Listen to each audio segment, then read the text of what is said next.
And so we will start with the introduction now. So yeah, I'm really excited to welcome you all today to the first day of summer of Unreal 2022. We have had so many registrations and it's great to finally get started today, and we are really all nervous and upset and yeah, can't wait to go today. My name is Stefan Otten. I'm the CEO of Incus Training. I've been in contact with most of you. As I already mentioned, this session will be recorded as these sessions every day and will be available in Discord afterwards. If you have any questions, points of discussion for the training today, we are happy to offer you our own Discord channel today. Christian will go in it later. We'll also go into it later. And yeah, we are happy that we are also happy that already now many questions are answered from the community. That's awesome. And for this, a big compliment to all active authors in the chat. And yeah, please go on with this. And yeah, it's as I mentioned, it's awesome to see how this community starts to work. And that's exactly what we want now and in the future. So please post your questions here in this channel, and we will answer them, or the community. And one last thing, please only ask questions about the current course topic in the channel provided daily, and the other channels are always still available for other questions. Thank you for that. So what's happening today? What's in the store today? After this opening, Christian Steiner will go into some more organizational matters and technical matters. Then I'm really pleased, and I know she's already listening, to announce Julie Lottering from Epic Games. She's doing the official opening of the Summer of Unreal today from Epic Games. Thanks a lot for that, Julie. And after that, we start with the first course, Introduction to Unreal Engine with Robin Hasenbach. And yeah, there you have training, exercises, and in the afternoon, you can join, as already mentioned, the Discord chat with today with Robin Juske, Stefan Küsel, Stefan Rüb, Sven, and Daniel. So you see, we have a lot of Stefans in our team. Yeah, let's have a look, an overview about the week. This week, we start, as I already mentioned, with the introduction to Unreal Engine with Robin in the morning. And tomorrow there will be Stefan Rüb, who takes over with world building and the introduction to Unreal Engine. On Thursday, we are proud that John Da Silva from Epic Games will give a short keynote about storytelling. And after that, Daniel Rath will give an overview about the Capstone project. So definitely, please don't miss any session here, but definitely don't miss the session on Thursday. And on Friday, we will start with the first steps in your own Capstone project. What you have, I hope that you have already downloaded the template. More of that with Christian. And yeah, by the way, Christian, no, thanks a lot for listening to me. And Christian, will you take over, please? Good morning, everyone. So yeah, I don't know. Let's take a look. I will share my screen. Number one, yes. So everybody should see the Summer of Unreal 2022 screen. That's good. So yeah, thanks to be here. Of course, also from my side, I will keep it short. because we mentioned that we probably need some additional explanations for what we think about and how we want to manage the summer of Unreal. So I'm really glad that our Discord community works really well. I'm totally thankful to everyone who used it in the last days, in the last weeks, and helped each other. It's great to see how the community grows. But what I want to put in is that our concept was that there is an open Unreal community. You see the category on the upper side of your screen, on the upper side on your Discord, and below that, everyone who have the right and have the role for a Summer of Unreal attendee should see the Summer of Unreal category. And for us, it would be a little bit easier if you place your questions in the Summer of Unreal 2022 category and in the channel announced this below this.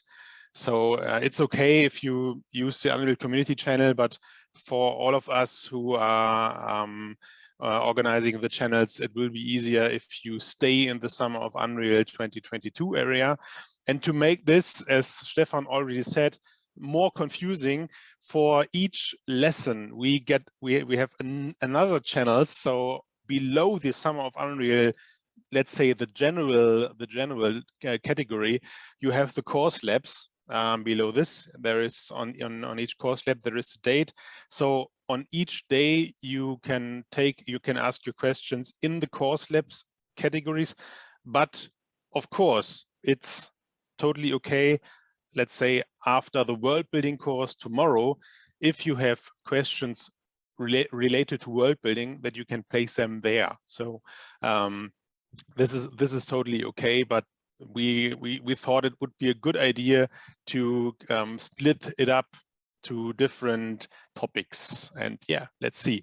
So yeah, it's a little bit confusing, but I hope we all get this together. We all grow with this together.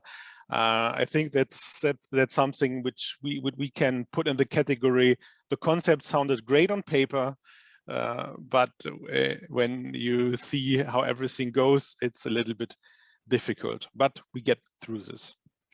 The next part is, what's really, really important is use the day-to-day, because today we don't work in our Incas training project. Today we only go through the basics, so everyone who have already installed Unreal Engine 5 can follow along what Robin explained today. But the day-to-day, you can use it to install Unreal Engine 5, and please download the Incas training project and run it. You need to run the Incas training project once, because it compiles shaders, and it takes different time on different machines. So on some machines who are fast as hell, it takes, I don't know, 5 minutes, but on other machines like mine, it takes hours. After the first time you open the project and it compiles the shaders, it should open immediately. So when you open it the second or the third time, it will go okay. And of course, but this project you need for Friday, download the Capstone project and also run it. A little typo in there, but okay. And that's all. So from my side, from my perspective, and you will hear that maybe sometimes today, install Unreal Engine 5, download the Incas training project. You find the mirrors in our Discord in the FAQ. We have two different mirrors. One is on Strato, right, Robin? It's High Drive, and the other one is on Google Drive. So yeah, everything should fine. If you have problems, download it, contact us. And that's all from my side. I'm out. I hand over to you, Stefan, or over to Julie. Julie, are you ready? I'm ready. I can go. Perfect, yeah, perfect. Let's do it. Okay, so yeah, let's go, Julie. Yeah, you know, I have morning. to say, good morning, Christian. Your writing on the Discord channels reminds me of my Microsoft Paint days, where we used to have competitions to see who could do the best using Microsoft Paint. Such a challenge. Yeah. Okay, well, thank you. I do it left-handed because it needs to be harder. Well, we all like a challenge. Okay, so let me open this up. Excellent. So everyone, guys, I'm so excited. It is the summer of Unreal. And let me tell you, it was not so easy to just choose 500 people. So it's a big course, but at the same time, you're very lucky to be here. We're lucky to have you here, and we're excited about what we can do together. So as I was introduced, I'm the Director of Education for Unreal Engine, and it really spans a lot of EPIC's programs and packages. So we do everything from secondary, post-secondary, our fellowship program, which you may be familiar with, which is really our way of upskilling professionals. And then these kind of open courses like Summer of Unreal. We are starting a partnership with Coursera. And the goal here is that each one of those has its own complexity, whether we're looking at games or film, broadcast, training and simulation, automotive. We're very busy with all the different applications of real time today. I think it was a few years ago in 2018 that there was a report that came out that said real-time skills beyond games is growing 601% faster than other digital content creation tools. And I'll tell you, I can feel it. There's a lot of growth here, and it's still early days. So what we're trying to do is really create the future skills for the metaverse. And that's, we have this whole ecosystem that Epic has invested in the last few years, and we're trying to put it together. But we need your help. One, in defining what the metaverse is, because it's early days. Like we know that there's this feeling that the internet is evolving and that it's becoming more 3D. But what that looks like is going to be defined by all of us together. And so we do that by looking at this ecosystem of products, figuring out how to play with them in one space. And then we try to create awareness, offer turnkey solutions, skill building like the Summer of Unreal, and then empower influencers. So we're definitely going to be looking out for some good work here that we can shine a light on. Now, I love this quote by Milton Glaser that drawing is thinking. And I love it because he didn't say the pencil is thinking. He said drawing is thinking. So I want us to think about that today. You know, I'm going to be speaking about tools, but underneath that is really the kind of changes to our creativity that I want to focus on. And I think without a doubt that creativity is changing and that the craft is moving forward. You know, and the question is also like, how did we get here? How did we move from sculptures to metahumans? You know, what's happened? And, you know, I sometimes think about it like, we still do a lot of handwriting, you know, like whether it's Christian doing it with his left hand, we are still writing notes, but the majority of our work is done on the keyboard. So it's not to say that one type of art or one thing replaces the other, but we might say, like, is it worth spending a lot of time practicing our letters? Now, sculpture is very informative to something like weight and a composition, but we may use that as a starting point and end up spending a lot more time on the CG side.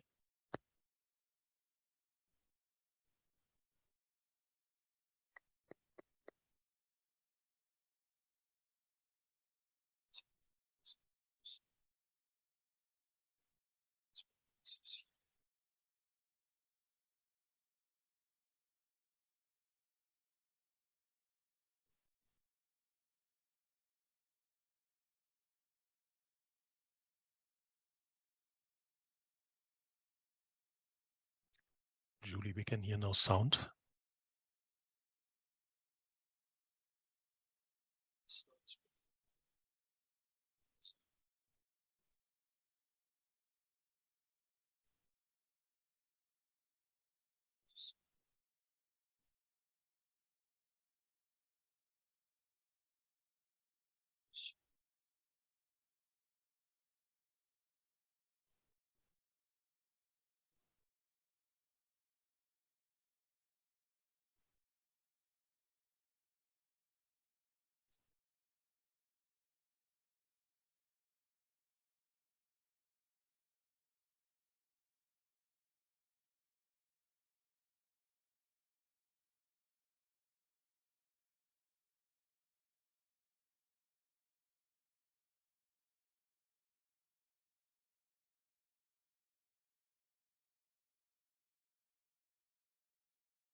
So I'm going to start a little bit here on something slightly conceptual, and it's sort of conceptual, but back to basics, like visualization. Why do I love this? To me, ever since I was a little girl, I grew up in a family of artists and scientists. And when I was 6 years old at the breakfast table, my parents asked me, Julie, what shape do you think the universe is? And I was like, I don't feel ready for this breakfast. I feel really ill prepared. But it opened my heart to this idea that there's shapes to the things around us and that we can imagine them in all kinds of forms. And when I think about visualization, like our ability to draw has actually been how we have furthered human knowledge, whether it's Da Vinci looking at anatomy and it helping with regards to medicine, or Robert Hooke, who started to draw the first microorganisms he could see under the microscope, or Joseph Paxton going to the South American jungles and finding out these lily pads and the patterns beneath the lily pads inspiring the Crystal Palace. I think about all the cartographers and the people drawing maps, and it helped us piece together the world. Like, to me, drawing has always been an essential part of how humans share knowledge. And it's so simple and divine, I can't help but be in love with it every day.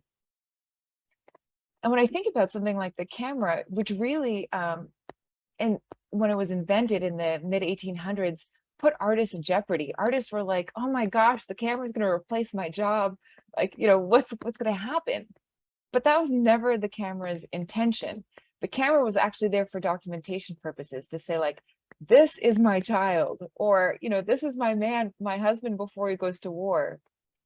But in a short period of time, it started to develop into its own art form, with Cartier-Bresson's black and white photography, Man Ray's surreal photography, and what you see here at the bottom is Christy Rogers. And it's a modern photograph, but it looks like a Baroque painting. And so, we've had this history of visualization, and the camera disrupted at some point in time the role of the artist.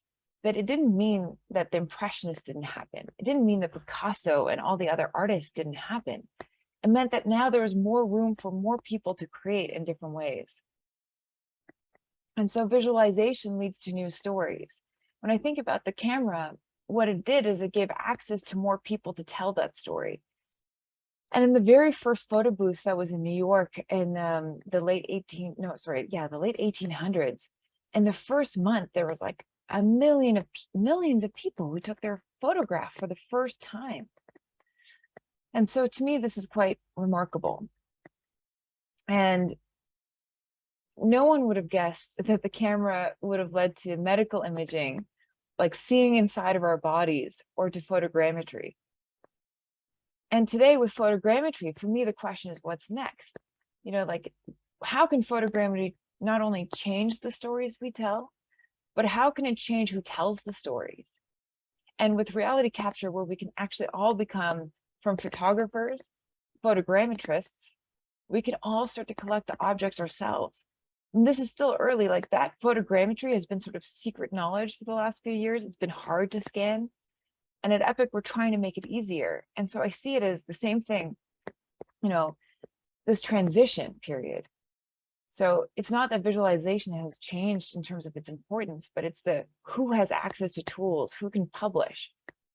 And as I mentioned, in the mid 1800s, there was the camera that changed artists' idea of their role, but also portable paint tubes. Before that, artists were sitting in studios grinding pigments into paint. And then when they had portable paint tubes, they could go out into the world. They could study sunrises and sunsets like the Impressionists did. And now it's the same thing. Instead of just being on our machines, maybe reality capture will give us this ability to go out into the world, to adventure to the castle ruins that we would like to capture. And so that brings me to part two.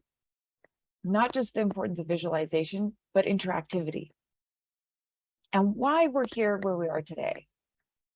So when it comes to interactivity, we've had this history of, or the last 30 years of CG, I should say, has spent the majority of its time on high visual fidelity, on verisimilitude. How do we make these waves as realistic as possible? And it was a complex question. You know, and I love effects for this reason.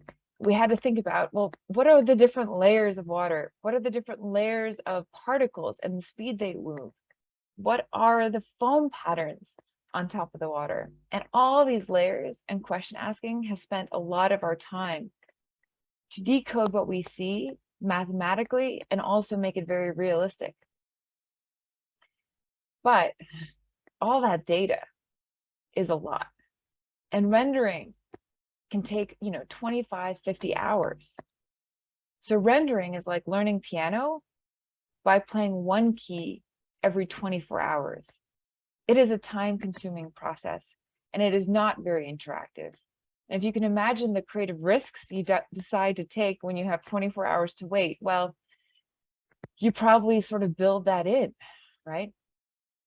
And universal scene description, for those that are familiar with it, was really thought of by Pixar as a way to say, well, what efficiency gains do we have? And how much time do we waste with rework? Universal scene description was a way for revisions to happen differently. And it's something that is changing that. I mean, just the amount of hours that a lighter would wait to open up a scene before they could start to work. USD, universal scene description, is helping that. But on the other side of that is a whole other set of questions. What impacts our creative collaboration? And what would enhance the craft? And those two things are not the questions that universal scene description is answering, but they are the questions that you can ask when you have interactivity from a game engine. And the reason I mention this basic question, like, what is a game? Well, it's not just visual, but it's learning how things behave. And that is actually what effects was interested in, like how do we simulate something? But this is entirely different because it's not just about simulating something, but it's about making it interactive. And so a game engine, so often I see, is confused with a software. And I really want to make that important. It's confused with a software because there's so many digital content creation tools, and there's really only a few engines. And so an engine is fundamentally different. And I want us to take a second to appreciate that difference. So if we have visualization and interactivity, it's that combination of the two that makes an engine powerful. And as I said, visualization feels part of our human legacy and history in symbol manipulation. Like, I love that we turn triangles into bridges. It helps us model parts of the world and communicate. When we have something to make clear, how often do we sit and draw it on a napkin, or we go to a whiteboard to draw something out? Visualization and that work for the last 30 years that the digital content creation tools and those other software packages have done have been vital. And they've really been important to how we express. But this new realm, this side of interactivity, the part that helps us think about responsiveness, planning, prediction, play, I think interactivity is underexplored and is part of this new page, this new chapter that we're on. And it's this combination of the visual and the interactive that when it is so, it's not just a gray, viewport that you're looking at. It's really something that brings all these elements together. It changes the creative decisions you might make, and it changes the risk-taking that you might apply. Like, what does the light feel like in here? And once I know that, actually entirely different creative decisions are available to me. So it's this powerful combination of visualization and interactivity that is shaping something new. And it's where the way that we do work is going to change. At least I believe that. I think Epic believes that. From this waterfall production, where it's sort of storyboarding, modeling, animation, to something that might be more decentralized. And if I like to think about it as, the days before Google Docs, we would have a Microsoft document that we would make edits to, send it to someone else. They would make their edits, hopefully naming the file well, send it back to us. Versus a Google Doc where we all can be in one place together, making those decisions and notations. And those are profoundly different experiences. Did it work with the first way? Yes. Was it the best experience? Maybe not. But there's a lot that we ask from real-time production. We need to have all these departments understanding it, and understanding how they can contribute creatively, as well as, again, that an engine is going to be different. It's going to change where we do the work and when we do the work with one another. So I'd like you to take time to notice during the next 4 weeks. Take time to notice, how does real time change my creative process? And, you know, a reminder that it's still early days. Like, there's so much that we're discovering in this new interactive process. And that is part of where we see the metaverse, is that it's much more interactive than what we've experienced with the internet before. And so it's so early, like it might feel like you've heard about real time for a long while, but it's still early. And so you have so much time and ability to make an impact. You can be part of the defining process of including real-time techniques in media and entertainment. And you can define how even games and film would be working together in this. So the applications are, they're so expansive. And we need translators. We need people to help say, well, this is where we've been and this is where we're going. So my final thoughts are, as you think about your personal project, you know, I ask myself this a lot. What is something that can be learned, but not taught? And I actually think creativity can be, you can create grounds for it. You can create a sandbox for it. There's a lot of environmental factors around creativity, but the one that I am challenged with, and the one that I feel like we know and we can learn, but it's hard to teach, is imagination. So my final thoughts here for your personal project is, bring as much imagination as you can to this moment. You know, try to focus on either one emotion, like having very clear intent. Like, what is the emotion you want to bring out in your project? How much feeling can you create in a few seconds? And it could be something like combining two different concepts. Like, maybe I want a mossy world that feels like a forest floor and moves in slow motion, because that's how it, you know, that's how time would feel there. It could be, how do I create a space that's both eclectic and royal? It could be like, what does a modern jungle look like? You can have so much fun in the combinations you create, and I'm so excited to see the final work. I'm looking forward to the showcase. So bring your imagination to this. And if you'd like to stay up to date with some of the education programs and offerings that we have, you can scan this QR code. It takes you to our monthly newsletter, and you just have to select the education newsletter from the drop-down list. But there's going to be exciting things to come. We're hoping to feature some of the work that comes from the Summer of Unreal. So, you know, we're looking forward to that. And I'm just very grateful for Incas, for all of our training partners that are involved in this event as mentors, and for your time. I know it's a beautiful summer out there, and this takes you away from your family or friends or sitting at the beach. So thank you very much. Thanks a lot, Julie. That was, yeah, awesome. Thanks a lot. That was inspiring. I don't know what to say. I don't find words for your lecture here. It's really fantastic. Thanks a lot. Thank you. Thank you, everybody, and have an amazing summer of Unreal. Thank you, Julie. Yeah. Thanks a lot. That's awesome. What a start today. Reminds me every time why I'm doing this here. Every time, it's so cool. So cool, yeah. Yeah. Yeah, Christian, what do you think? Let's go to. We have to ask Robin, right? To Robin, yeah. Julie, I'm ready for it. Julie, you and I, we will leave, and Robin takes over. And Yeah. the stage is yours, Robin. Thank you, and have a great day together. Thanks a lot, and yeah, Robin. So it's on me now. It's on you. Start with the first course, and I shut up now. Bye. Bye.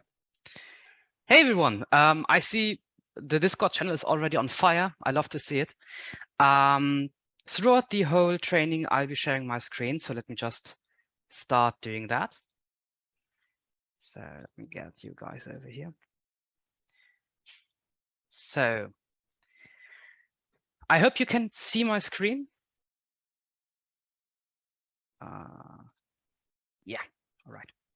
So before we actually jump into working with Unreal, first I want to mention over here, you can find the Unreal Engine 5 documentation. The documentation's purpose is for you to be able to just take a look at some specific features of Unreal Engine, because it is a very complex, very massive tool to work with. And you will often just need to go and see where you can just find the documentation for specific features. There's also the forums, there's also the answer hub. So if you just use all of these tools, go for it. And I'm sure the mentors will put the links to these pages in the channel, in the Discord channel. So another thing I want to mention before we actually jump into working with the Unreal Editor is how you can access the Unreal Editor. And for that, you need to go through the Epic Games Launcher. The Unreal Engine itself is open source, so not open source, that's a difference. But you can access it on GitHub, etc., and compile the source code for yourself and work with it, maybe make changes to the engine if you like. But that is very advanced and not everybody needs to do that. So the most easy way to start with Unreal Engine is to go through the Epic Games Launcher.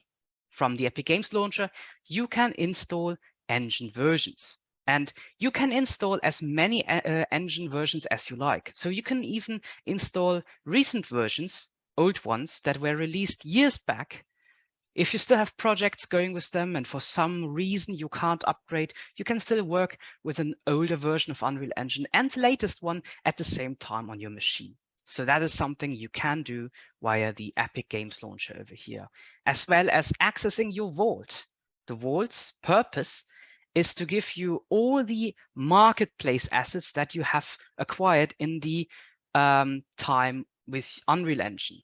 So as you can see over here on my side, I've got a lot in here to work with because I've been using Unreal Engine for, I don't know, 8 years or something like that.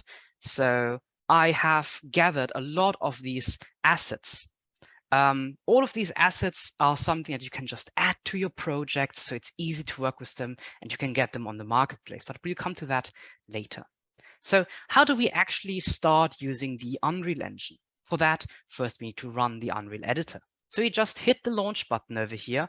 I'm using the Unreal Engine 5 and the subversion or minor version O, because that's just the latest stable one, and the hotfix number 3. The hotfix number is not really that important. So if you have not 5.0.3, but a different one like 5.0.2, don't worry, you can still go along and follow what I'm doing.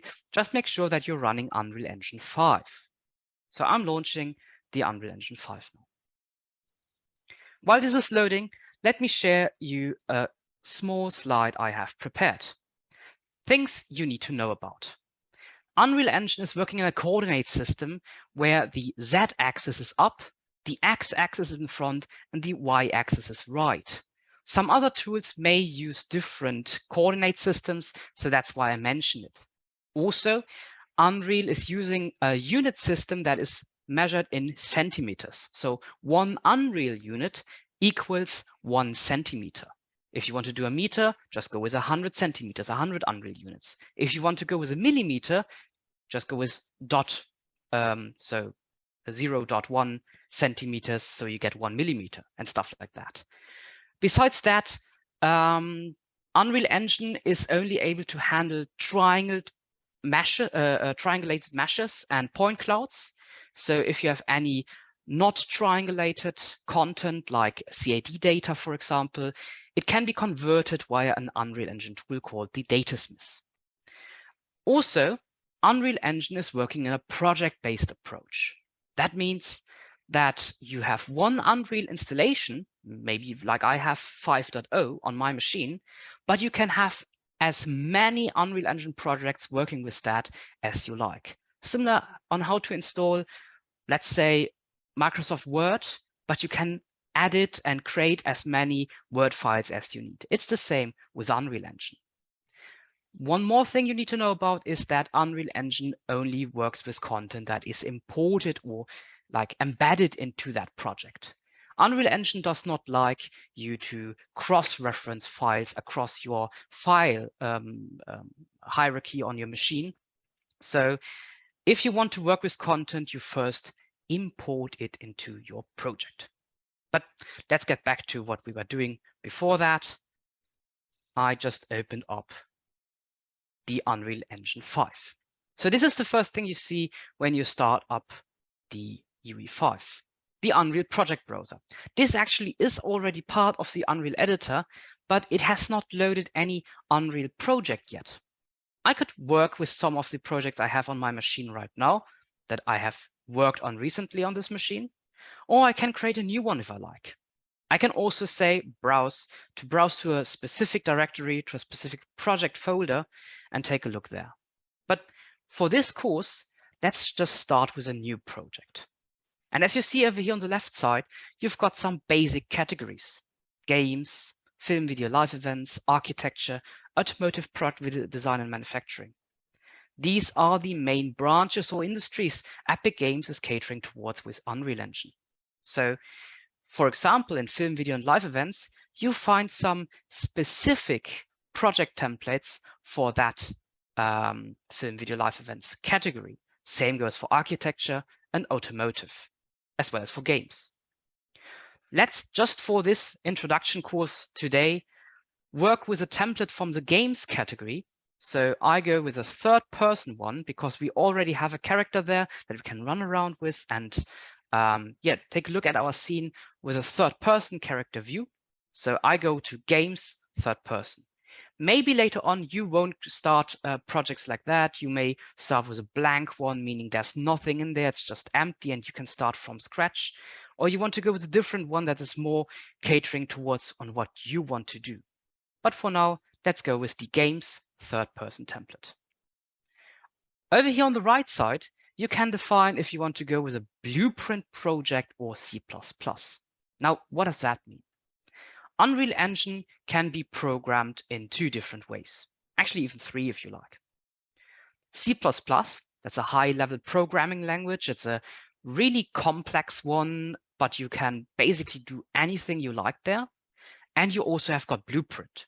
Blueprint is a visual scripting system, and it's allowing you to, even without knowing proper C++ syntax and just the basics of programming, to create really complex interactive applications.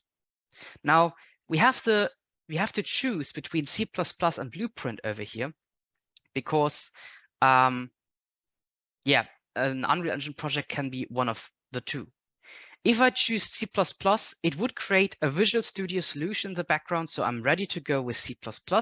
If I just pick Blueprint, it will just be a Blueprint-only project, and there's no C++ involved. However, I can at any time convert my Blueprint-only project over to a C++ one, and I can combine C++ and Blueprint in my project. Besides Blueprint and C++, you can also do some Python programming, but it's rather new and not that much integrated as Blueprint or C++. Now over here, we also have got to pick a target platform, desktop or mobile. This is basically just for editor or project pre-configuration. We just stick with desktop for the moment, as well as the quality preset, where we have maximum and scalable. Scalable meaning most graphical features are disabled and you can enable them by hand. Maximum, that's actually not really maximum, it's just a very high quality preset. So already a lot of rendering features are enabled, but it's just a high quality preset. Then we also have got starter content.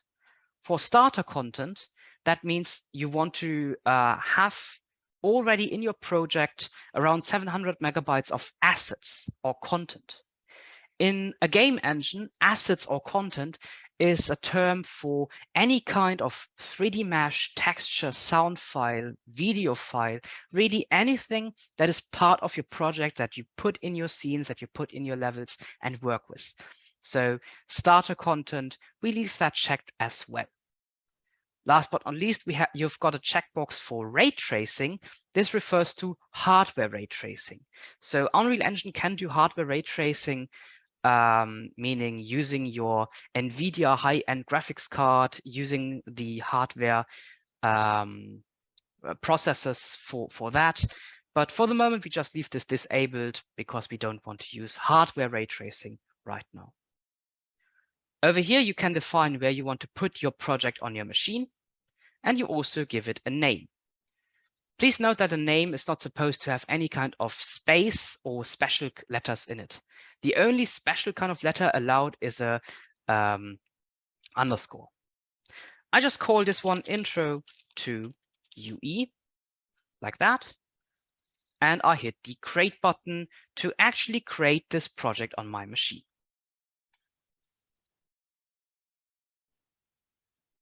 Now, what happens in the background? Let me show you what in C projects on my machine has been created. In that directory, C projects intro to UE, a new folder was created, and there you've got a U project file. This is your main project handle. It would be really bad if it gets lost, so you always want to keep it. But with some workarounds, you can still get it back if you lose it.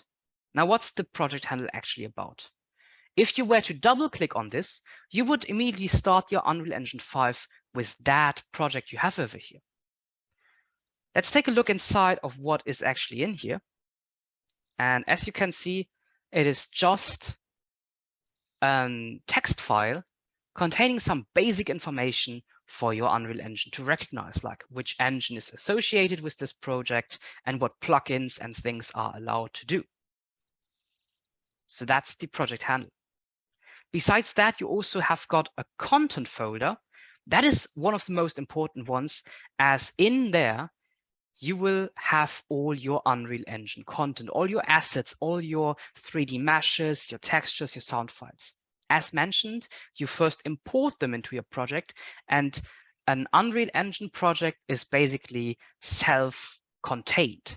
Everything needs to be in there. So if you were just to grab this whole folder, intro to UE I have over here, you can just give it to somebody else, and that would be enough. That's also the reason why you've got this content folder. Everything will be in there. Config, that folder contains all the small configuration files they're really basically just very small text files. The other ones over here are a little bit more advanced, like intermediate will be generated for your machine, and it will just have some temporary files, you could say, saved, some log files, auto-save, stuff like that. So they're really optional to archive. The most important ones are your project handle, the content folder, and the config folder. The other ones are more or less optional, depending on what you're doing. For example, if you're working with C++ again, there may be additional ones. But let's not get too deep into this. Let's get over into the actual Unreal editor. That has opened up in the background. So this is the Unreal editor, the tool you're working with when you're working with the Unreal Engine. The engine itself is just like doing all the core work, where the editor, that's your integrated development environment, your IDE to work with the engine. Now, what do we have here? In the middle of the screen, we can see what's called the viewport. The viewport, that is your what you see is what you get window into your 3D level. By holding down the right mouse button, you can take a look around. So holding down the right mouse button and moving the mouse, you can take a look around. While holding down the right mouse button, using WASD or the arrow keys, you can move your editor camera forward, backward, left, and right.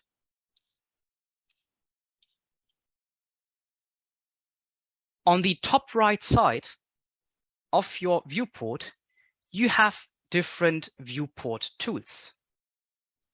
For example, you've got the Select and Translate Objects tool or Rotate tool. This is referring to when you have something selected. Selecting an element in your scene is as easy as it sounds. You just left-click on it.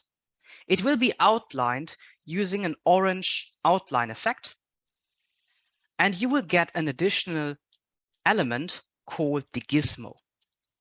This tool over here, that's the gizmo. Currently, we are in the Select and Translate Objects mode. If you're in the Select and Translate Objects mode, you can move objects using the gizmo just like this. I can just move them around using this gizmo, using their keys. Of course, you can also undo and redo stuff using Control Z and Control Y. By switching over to the rotation mode, you get a different kind of gizmo. Now, where this is the translation gizmo, this is the rotation gizmo.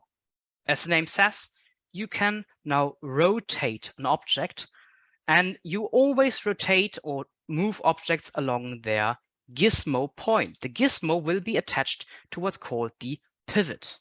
For example, for this part of the cylinder over here, the pivot of this mesh was set over here. So I'm also rotating the object around that point. When you're moving or rotating objects, you see they are kind of snapping in specific intervals. That feature is called grid snapping. You can configure the grid snapping over here on the top right side as well. Currently, it's set to a value of 10, meaning I always move the elements 10 centimeters. If I switch this over to, for example, 100, meaning 100 centimeters, so 1 meter, I move objects 1 meter at a time. If I don't want to have any kind of grid snapping, I can just click on this little grid icon over there and disable grid snapping completely. Now I have complete total freedom in movement. The same or a very similar feature is available to rotation. For rotation, just right beside the grid snapping tool, you've got this rotational snapping. Currently it's set to 10, so I always rotate stuff by 10 degrees. If I were to switch this over to, for example, 45, I always move stuff in terms of 45 degrees. As well, you can, of course, disable rotational grid snapping in here as well. Over here, you also have got the scale tool. With the scale tool, you can manipulate the scale of a mesh. So just like that, you can make it bigger, smaller, and even stretch it along just one axis. That as well has got a snapping feature. On the very top right side, you can set the camera speed. Depending on the size of the level that you are working on, you may want to go faster or slower. At the moment, this is working fine, but maybe I want to be more in control and really take a very close look at something. Then you can go up here on the top right side to camera speed and slow down the camera speed using the slider. And now you are very slow, have much more, navigate much more detailedly, and go around your scene. If you were to have a really big one, you may want to increase the camera speed so you can easily go from maybe one town in your level to a different town in your level. So move in between. While you're moving using the right mouse button and your WASD or arrow keys, while you're moving, you can use the scroll wheel to also adjust the movement speed of the editor camera. All right. At the very top right of the viewport, You can also switch over to a different style of viewport. Currently, we have one big viewport, but you can also activate multiple smaller ones. In most cases, it makes sense to just stick with one big one. On the very top left side of the viewport, you find some other buttons. For example, on the very right of the list on the left, you've got a show button. There, you can show or hide specific elements in your scene. For example, if I don't want to see any more static meshes, what that means, I will explain later. I can just hide all of them. They are not really gone. They're just not showing in the editor right now. Besides the show button, there's also the view mode button. Currently, we are set to the view mode lit. Lit, that's just the way your scene will look like in your final application or your rendering. So this is what you actually will get at the end. When you switch over to unlit, for example, your scene will have no more reflections, no more lighting, no more details when it comes to that, no more shadows. This is very good for just taking a bare look at your scene without any additional rendering features. Wireframe is even more trimmed down, as you can just see a visualization of the mesh's wireframes. Detail lighting will only show you the lighting, so no actual materials, but it will also show you reflections. When you go to lighting only, you won't have any reflections anymore, as this is just the bare lighting and shadowing. If you go to reflections, everything will be super reflective, so you can debug what your reflections look like. Next, you find a view mode called player collision. And this is a very abstract concept I need to explain. In a game engine, you actually have kind of two dimensions working side by side. You've got what will be rendered like this, and you also have got stuff that will be used for physics calculation and collision detection. If I switch to player collision, this is actually what your collision dimension is seeing. It is very similar to the rendered one, but it is less detailed. Because as where your rendered content will be handled on your GPU, the physics and collision detection will be handled on your CPU. Your CPU is just really bad at handling a lot of geometry, so it needs to be like just the boiled down, trimmed down version of the original meshes. I could go on and tell you more about these view modes over here. There are some very specific ones to optimize for debugging and so on, but let's just go on to the next point. Perspective. Currently, we are in a free roaming 3D editor camera, so we can just fly around in here. When you go to perspective, you can also switch over to top view, so you see everything from the top. Watch out for that. It also switched over to the wireframe mode, so you can switch to lit, for example, or to unlit, which makes more sense in this case. Same goes for all the other perspectives as well. A lot of times it makes sense to stick with the lit view mode and work in this, but sometimes you want to just see everything orthographic from the top or from the side for placement, for example. Now on the very top left side, you've got the viewport options. There you can, for example, switch if you want to take a look at the scene in real time, meaning everything is running at a high frame rate, like 60 FPS, 30 FPS, or even more than that. And everything's moving, happening, running at runtime. So for example, in the background, the clouds are moving and being animated and being calculated and so on. Or we can switch this off by turning off real time, give you this little button over here. And then only while I move the editor camera, it will continue to simulate the scene. And the moment I stop moving the camera, nothing will happen anymore. So it's just frozen. That will reduce the performance overhead of your scene. So if you work on a very complex scene, that can help to reduce the responsive problems in your scene. Below that, you can find something called Show FPS. This is another very handy tool to quickly get a feeling for the frames per second. So how often your frame is being calculated per second in the scene. Over here on my machine, it's around 100 FPS. So each second, 100 times a new frame is calculated on my machine. So I get a very smooth picture. Can also disable this again. There are some other very handy tools in here. We go over them later. So let's just stick with what we have so far. Besides the viewport, you can also find more things over here. So in your editor UI, on the right side, you've got something called the outliner. The outliner, that is what currently is living in your level that you're editing. The level that I'm editing is called third person map. It was created by the third person template that we chose when we created the project.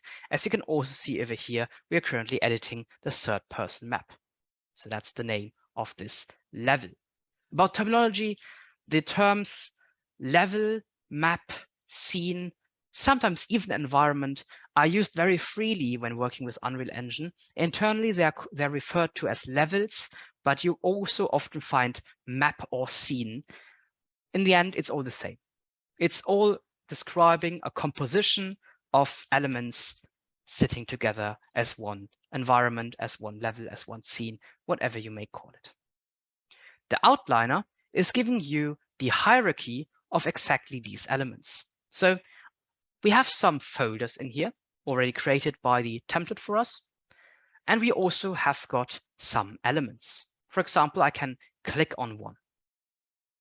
And as you can see, by clicking on them over here in the outliner, it will also select them in the scene. So it doesn't matter if I pick them in the scene, they will be selected over here on the right side in the outliner, or I pick them from the outliner, they will also be selected in the viewport. So they're both linked together, working together as one. Now, what we have over here is a nice name, SM_cube9. This SM is short for static mesh.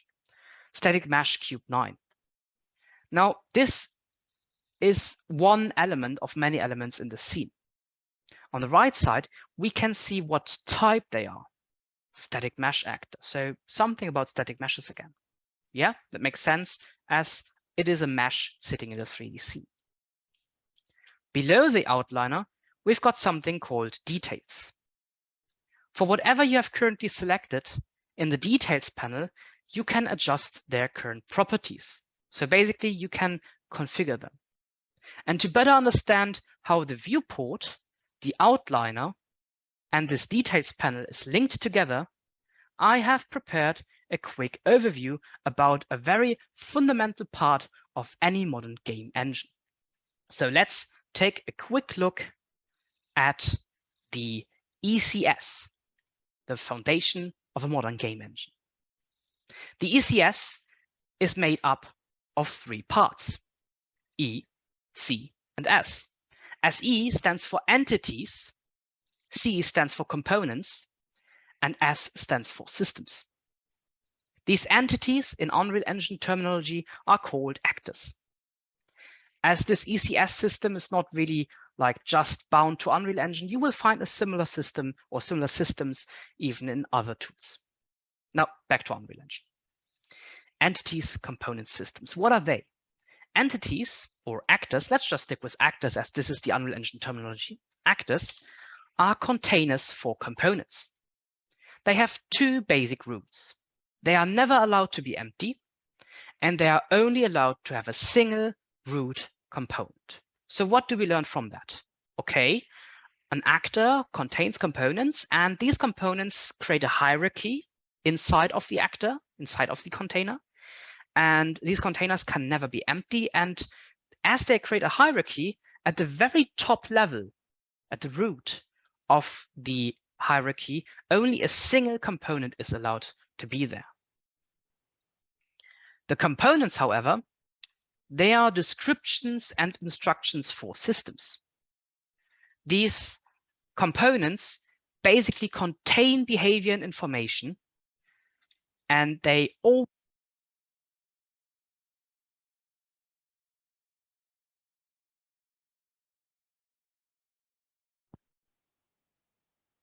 Can you hear me back? Sorry. Okay, all right. Yeah, I've got a battery-driven microphone that when I don't receive anything for half an hour or something like that, it will turn off. All right. So back to the ECS.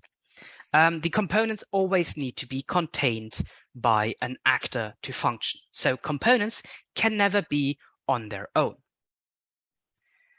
Now, we know actors, components being inside actors. What are systems then? Systems, they are the actual workers of the engine. These systems, they are written in C++ as an integral part of the engine. They are done by Epic Games. They are done by engineers working for Epic Games. If you're working with some plugins, they could be written by other people, but most of these systems, or basically all of these systems, are written in C++.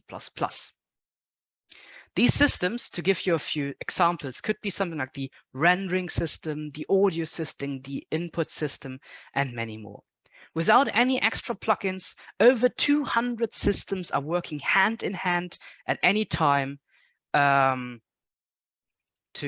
deliver these interactive applications that we create with the Unreal Engine. So this is the ECS. Now let's take a look at the ECS working in the Unreal Editor. Over here in the outliner, all of these elements, besides the folders, let's exclude them for a moment, are actors. So these are these containers. And they've got a name like SM-Cube4. The name you see over here, or let's call it the label, actually is just a nice name for us as developers to recognize this element, but the container label, the actor label, has nothing to do with what it has inside, because that is made up by the components. You can find a list of the components being inside or contained inside this actor over here in the details panel. So right now, you only have got a single static mesh component, meaning there's inside this actor, there's a static mesh component sitting. That's also the root component, and there's no other components right now. It's only that single one. Now, if you take a look below that in the details panel, you can find all the properties, all the configuration, basically the information and behavior from the ECS, from the component side, for that what you have selected over here.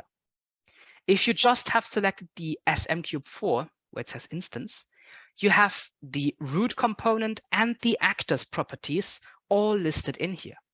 If I just were to pick only the component, I would only get the components properties. So over here, you've got all of them.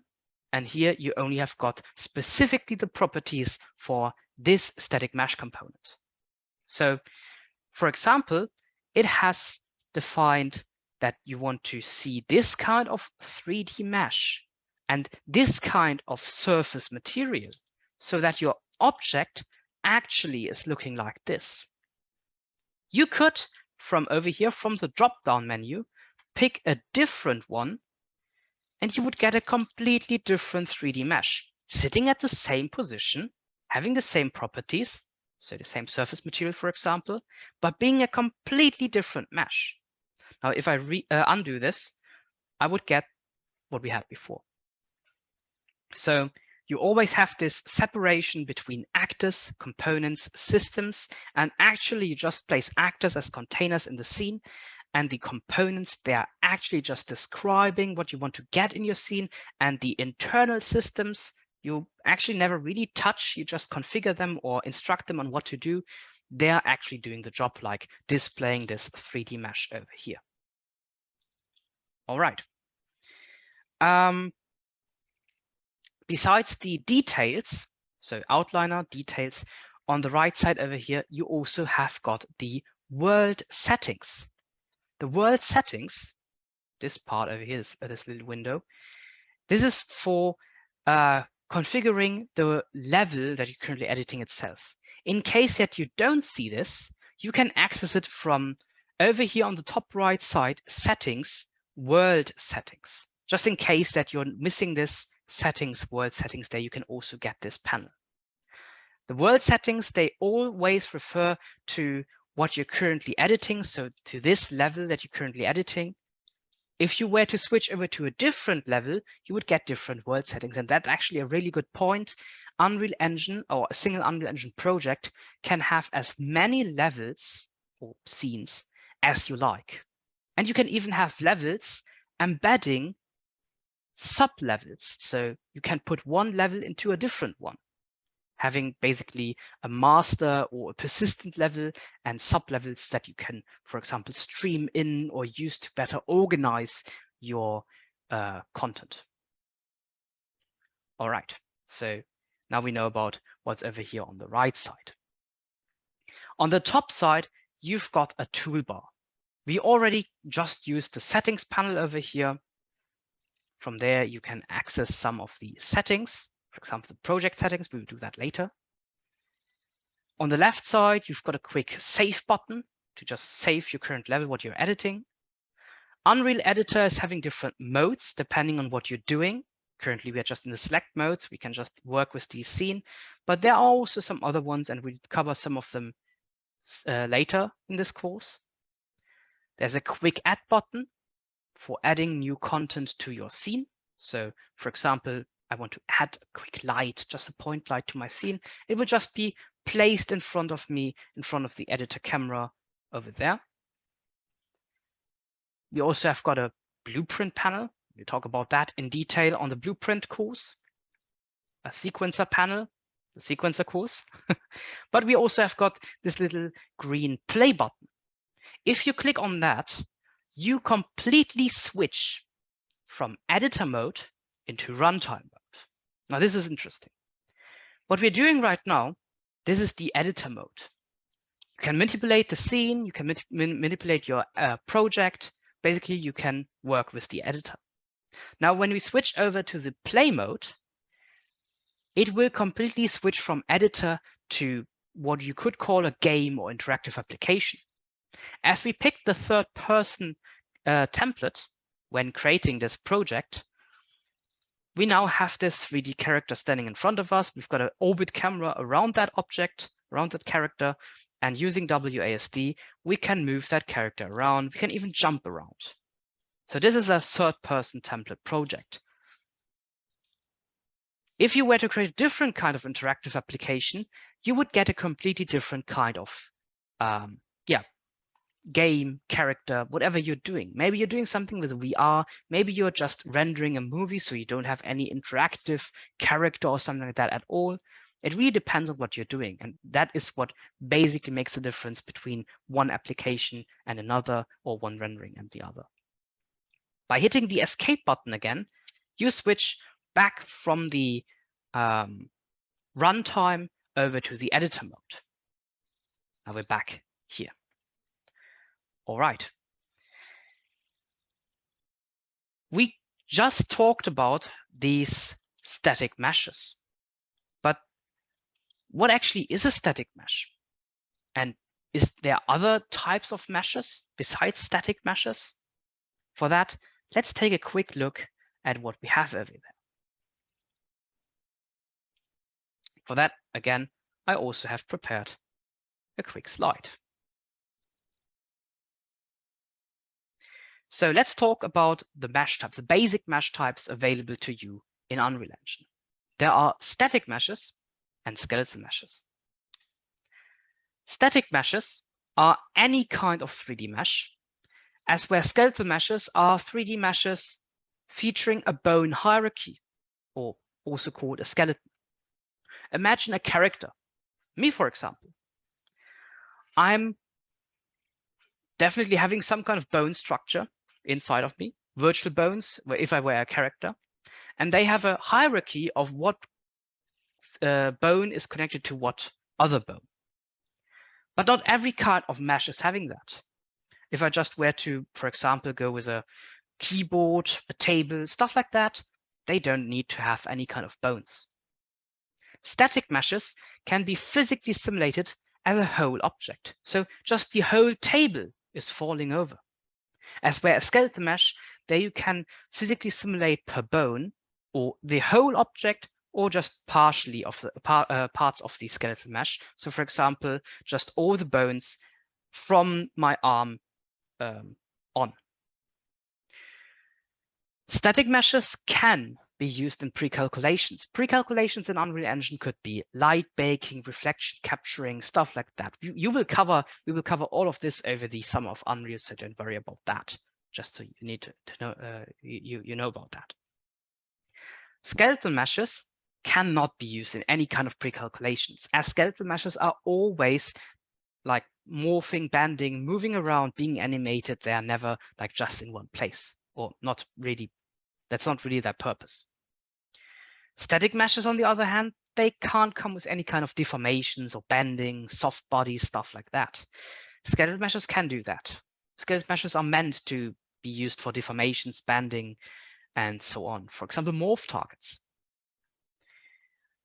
And also, static meshes are not supporting any kind of playback of imported animation sequences or clips. So for example, if you were to animate something in an external DCC like Blender or Maya, and you animate something there, you bring it over to Unreal Engine, it is not allowed to be a static mesh. It needs to be a skeletal mesh to do that, because inside of Unreal Engine, you can animate static meshes using the sequencer, but skeletal meshes are for external animation sequence that you can import. Some example uses of static meshes could be environment, props, anything that's non-organic, or maybe even visual effects, so particle effects that you use for that. And for skeletal meshes, characters, complex animations. So if you have a very, I don't know, complex sci-fi door with a lot of gears and stuff, maybe you want to do that externally and animate it in a different tool and bring it over. You could do that, or anything where animation blending or morphing is needed. So, for example, these are scenes composed of static meshes. So a difference is these are compositions of static meshes. For example, this shopping mall over here on the top left, it is not a single static mesh, as well as this cyberpunk street over here on the right side, not a single mesh. They are compositions of static meshes. All what you're seeing here are static meshes. There's no skeleton mesh or anything else involved over here in what you're seeing. So foliage, some nice bread, anything really can be static meshes. But what you're seeing right now, they are compositions. For game engines, you create these static meshes as individual parts, and you do the composition of that in Unreal Editor. So you have all of these individual props, individual architecture parts, individual assets for your project, and you import them one by one. So you have all of these modules, you could say, individually, and you do the composition, a world building, what you will do tomorrow. And you will do all of that in Unreal Engine. So what's the workflow of creating a static mesh? You first need to create the geometry. There are many ways of doing that, but the two most prominent ones are hard surface modeling and hard surface sculpting. In hard surface modeling, you start and end in low poly. So low poly means low polygonal, not a lot of polygons, game ready, it's also often called.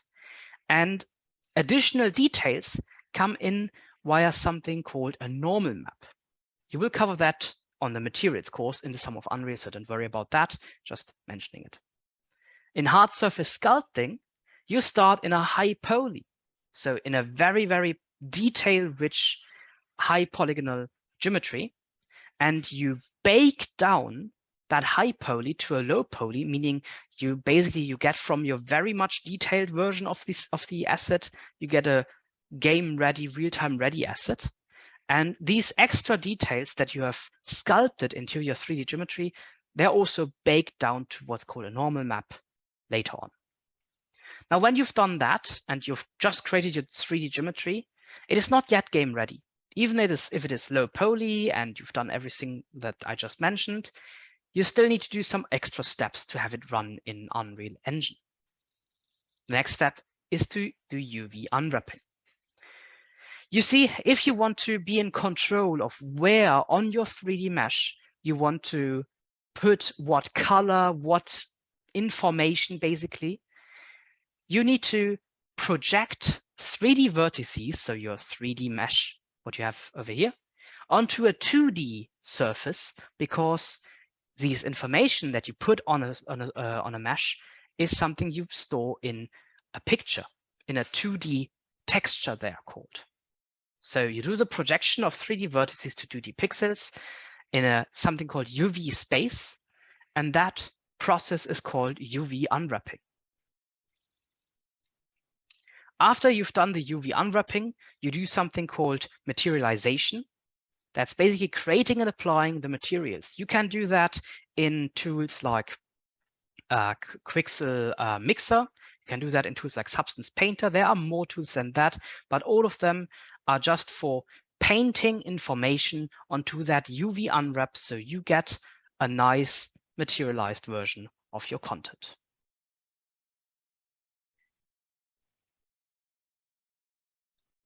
Now that you know about static meshes, you know that you've got this static mesh component over here.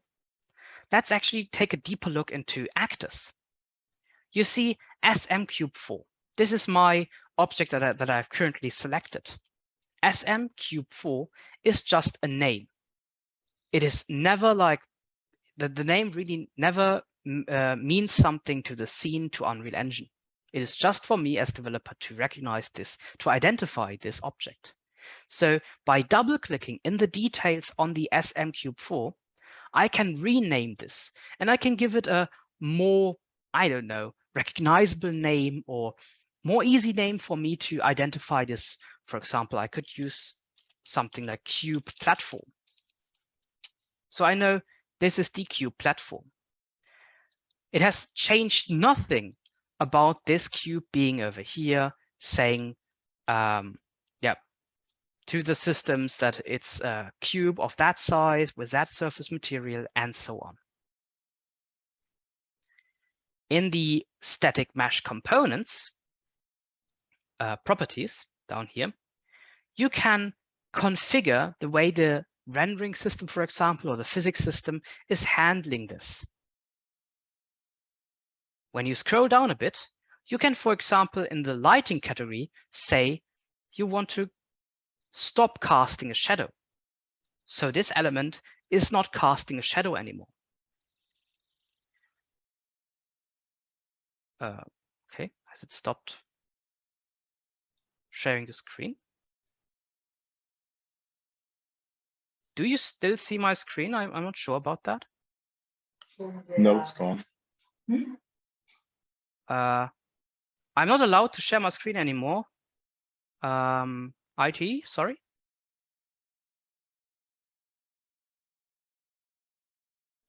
Hello? I'm not allowed to share my screen. Ah, now it's back. Thank you. All right. So on the details panel, you also find some of these buttons or categories over here. So for example, you've got general, actor, LED, MISC, and so on. So these all are categories for your properties over here. When you take a look at any kind of actor, you will see that the very first of these properties always is transform. Transform, that is describing where this actor in the 3D world, in the 3D level, is located, rotated, and scaled. So for example, when I take this blue box over here, I can see a location on the X, Y, and Z axis, as well as rotations. So for example, the location, if I were to adjust it over here, would also adjust the location in the scene. If I were to use the gizmo, it would just change this value over here as well. So that's the location rotation. I can also, of course, show that.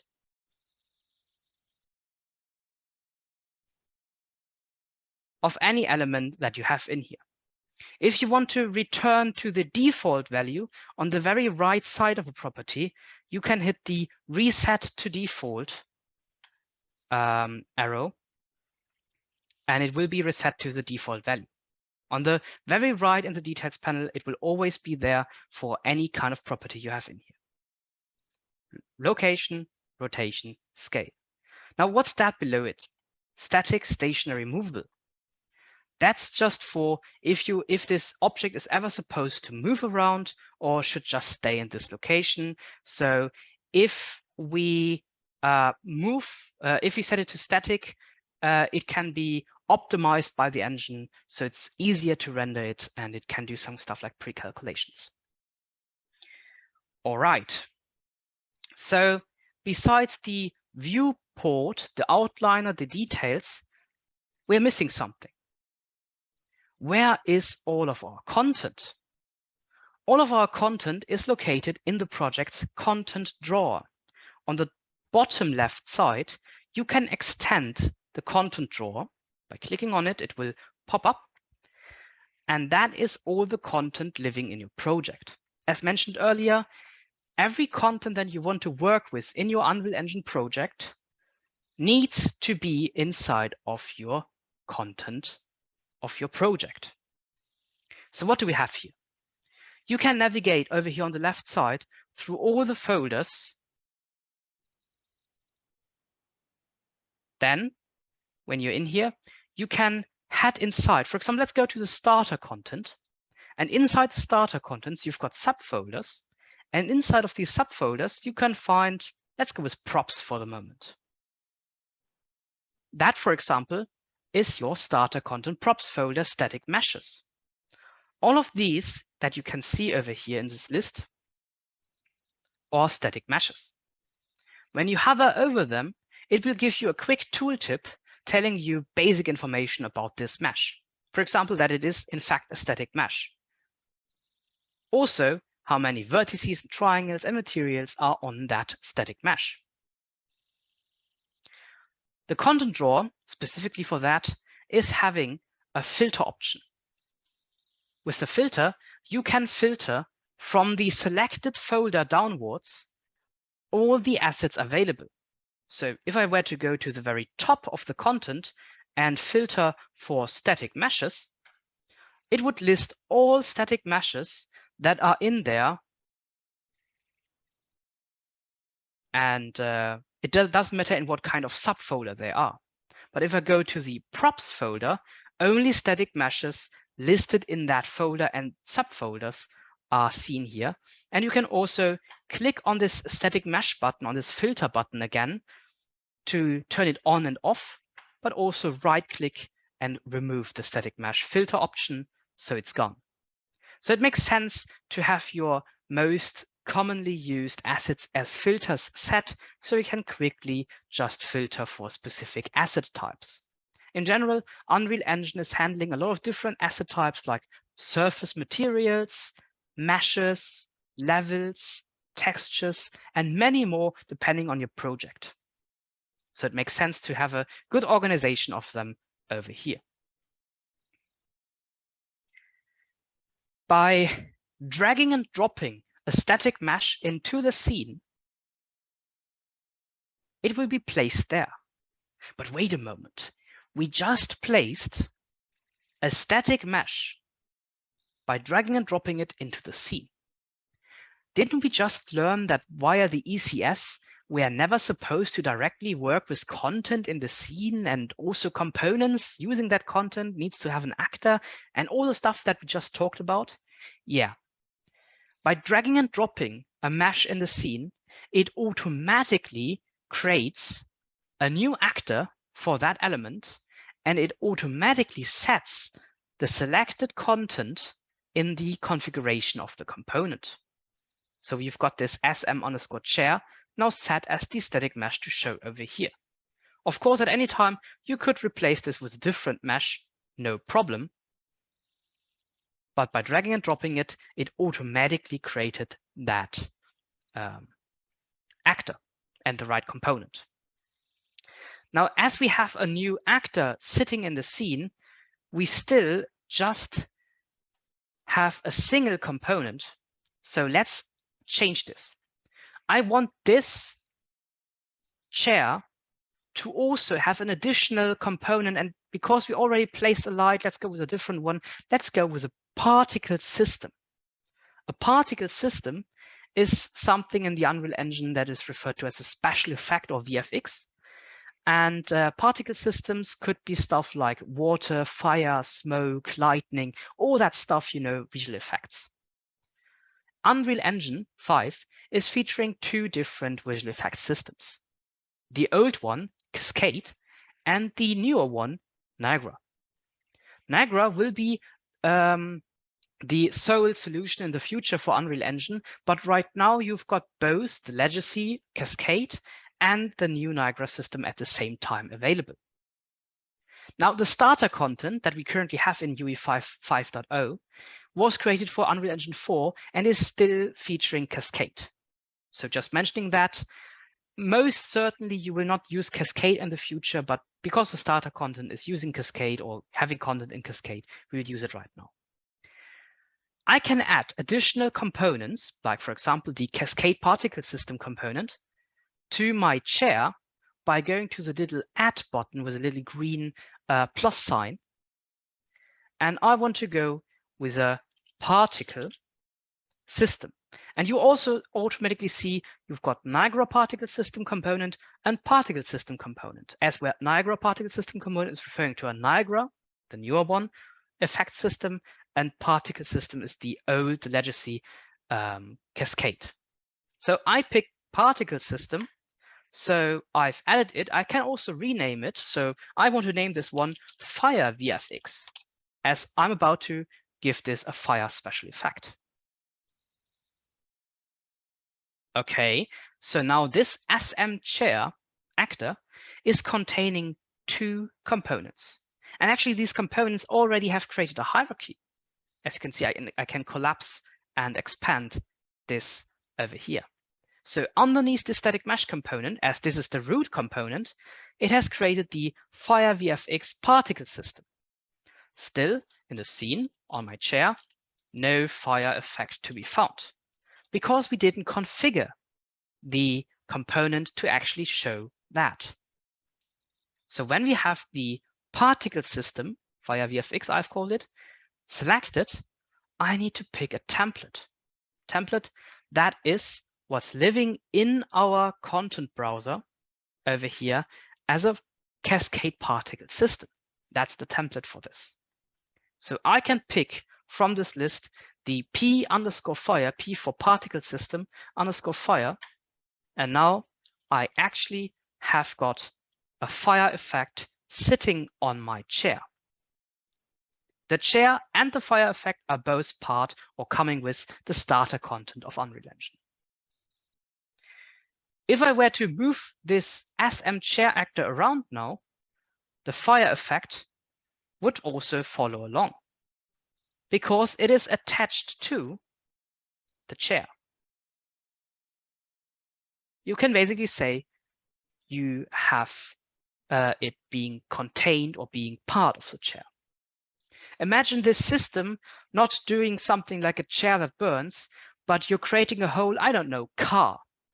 You've got a car, a specific car manufacturer and model, and you place it in the scene, but that actor car actually is made up of hundreds of components for all the different parts of the car, like the engine sounds, the actual car meshes, smoke effects coming from the exhaustion, stuff like that. I think this is a very good metaphor for actors and components in that case. All right. Before we go on, let's take a 10-minute break over here, and we'll go on in 10 minutes from now. So let's grab a new cup of coffee, stretch your neck out, and in 10 minutes, so at 40 after, 40 past, we'll continue. See you in 10 minutes. All right. So just before the short break we placed this Cascade particle effect p_fire on this chair over here. So it's burning. By that, we have seen that we can create a hierarchy of components on a single actor and use as many of these components on a single actor as we like and create complex hierarchies of all sorts in an actor. Now for the content drawer back here, we took a look at all these content, all these folders we have in here. For example, the starter content that was included because we selected with starter content when we created this project. Besides these very handy filters that you can do over here, you can also right-click folders and you can give them colors. This is very, this comes in very handy if you have a lot of folders and you by color want to immediately recognize a specific one. So for example, in the starter content, there's a blueprints folder. So I can right click on that and set color to blue. By that, this folder will always be displayed as a blue folder in the content drawer. So it will be super easy to, even with hundreds of folders, to recognize this individual one, even by not reading the name, just by going with the color. Besides that, you can also pin specific folders as favorites. So right click, add to favorites, will add it to the favorites list over here on the left side. So you can have a shortcut to access these specific folders as fast as possible and jump between your different folders and immediately go to that specific one you want to go with. So that's these favorites over here. We have used the starter contents static mesh, this chair over here. But what other places are there to get content for your projects? One of many is the Quixel Megascans library. Quixel is a Swedish company that was acquired by Epic Games in November 2019. Since then, their Quixel Megascans is open and usable for free to anyone working with the Unreal Engine and Twinmotion. So Quixel Megascans can be accessed from the web browser. So if you take a look at the quixel.com Megascans, you can take a look at all these assets on the web browser. But this is just good for looking into what's there, not actually working with it. This is more of like a storefront for free, everything, but you can just take a look. You can access this very Megascans library right inside of the Unreal Engine 5. To do that, you just need to go to your content drawer down here, and by right-clicking somewhere in the content drawer where nothing is placed, on the very top, you can find Add Quixel Content. That will open up the Quixel Bridge, a panel inside of the Unreal Editor, inside of Unreal Engine 5, looking like this. The Quixel Bridge, the first thing you need to make sure of is that on the top right side, that you are actually signed in. Because only if you are signed in, you can actually download and use the content provided by the Quixel Megascans library. So on the top right side, make sure that you are signed in. When you are signed in, on the left side, you can find some different categories of assets. For example, 3D assets, that's just meaning 3D meshes. Now, what's the deal with this Quixel Megascans library? As Julie was saying in the introduction in the beginning, photogrammetry and scanning from the real world is getting more easy and easy thanks to Quixel and Epic Games. All of the content that you are seeing over here, so all the content in the Quixel Megascans library, is not actually sculpted or designed or modeled by an artist, but scanned from the real world and processed, prepared for use in Unreal Engine by basically photographers or 3D professionals. So what we have in the 3D assets section are all 3D assets. If I go, for example, to the subcategory of food, and in here I find baked goods, I see all of these baked goods from the 3D assets from the Quixel Megascans, but they were not modeled by any 3D artist, but they just basically went to a bakery, grabbed their high-end 3D photogrammetry laser scan equipment and scanned some nice cookies. That's basically what happened. And they did the same, not just for food, but also for buildings, for different styles of buildings, for historical buildings, for temples, for shrines, for some Wild West packs. I don't know. They really went anywhere in the world. And this is an ongoing, growing library of scanned assets. So all that you see in here is scanned from somewhere. So for example, they went to Japan to some temple and just scanned parts of that and prepared them for use in real-time graphics. So that's what you have in here. Besides 3D assets, you also have got 3D plants. Right now, only these small ones. An upcoming feature of Quixel is also trees coming in the future. Then you also have got surfaces. These are surface materials, so they are not 3D assets, but just materials, like the surface look of something. And you also can find decals in here, so stickers or projections you can put on top of other meshes to give them more detail. For example, to put a graffiti on a wall or to put some stickers, some, I don't know, maybe some blood splatter, whatever you want to do, concrete damage on some wall. Let's, for the moment, just go with 3D assets. And I want to put some, or I want to get some of the 3D assets from over here. So I just go with some, I don't know, nature and rock. And I'm grabbing some content from over here. I'm going with this beach. And whatever you have in here, you first download or cache to your local file system, and then you add it to your project. So this beach rock formation over here can see some basic information, like what collection is it coming from, related assets, how big is it? It is open on the bottom, so it has an open side, all relevant information for us as designers to work with. We next pick what quality we want to go with. We download that quality, so that will download it from the Quixel server to our local machine.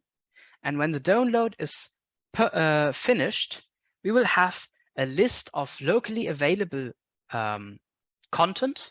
And that content I can just add to my project. So hitting the add button will add it to my project I'm currently working on. I now have it down here in the content drawer, Megascans, 3D assets, and that was some tree I had prepared earlier, so I had already on my local file system. And this is a new kind of asset I have accessed from the Quixel Megascans, from the Quixel bridge, got into my project and worked with it over here. So as I just said, you can just download all the content that you need to your local file system. And then when it is done, you just go on and add it to your project so you can work with it over here. And you can already see all the details that this content is having because it is just scanned from the real world, brought to you by the Quixel bridge. And all of these assets are completely available to you for free.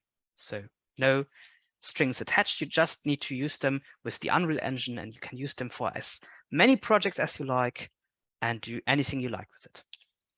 Besides the Quixel Megascans, there's also a different place to go with when you are looking for new content to work in your projects. What I'm saying is, let's take a look at the Unreal Engine Marketplace. The Marketplace, that is as the name says, a place where the community, so you and me, can share content. It can be paid. Most of it is paid. So you actually are paying different creators for the content they are offering. But you also get a lot from over here for free. So when you take a look at the free category, you will find a category for Epic Games content. Epic Games content, that is stuff created by Epic Games themselves. Megascans, that is also stuff from the Quixel Megascans, but actually use the Quixel Bridge. That makes a lot more sense. There's also free for the month. So every month, a few selected items will be made free. So you just register them to your account and you can use them as often as you like in the future. And also there's the permanently free collection. So all of these assets are made available to you for free by Epic Games. So they basically were Epic Games asked these creators if they can use their content, or maybe they bought out their content. Both are valid ways of what you have over here, and you can just put them or put them in your projects as you like. Besides the free stuff, there's also the browse category over here in UE5 specifically for content that supports Unreal Engine 5. And from in here, you can basically find filtered or by specific categories. If you want to, for example, take a look at environments, you're looking for environments and you want to have a specific one from over here, you can buy it. And in comparison with other marketplaces I know about, it is rather cheap. So the price is fine. And the quality most often also is more on the high quality side. Besides just 3D assets, you can also buy materials, so water materials, very complex sci-fi materials and stuff like that. But you can also buy animations for characters, for example, or you can just buy characters directly. You can even buy blueprints, so code, and many more. So take a look in here if you want to get additional content. Besides using Quixel Megascans and the Unreal Marketplace, you of course also can just import custom content. For that, I have prepared a small zip file I have recently sent over to you in the Discord chat. So please, if you don't have it already, please download it from the Discord chat. And we will use that now and import some custom content into our Unreal project. So over here on my machine, I have this folder with a wheelbarrow. We have 4 files for that: sm_wheelbarrow.fbx, t_wheelbarrow_d_n, and _rma. Make sure that you have these 4 files ready on your machine.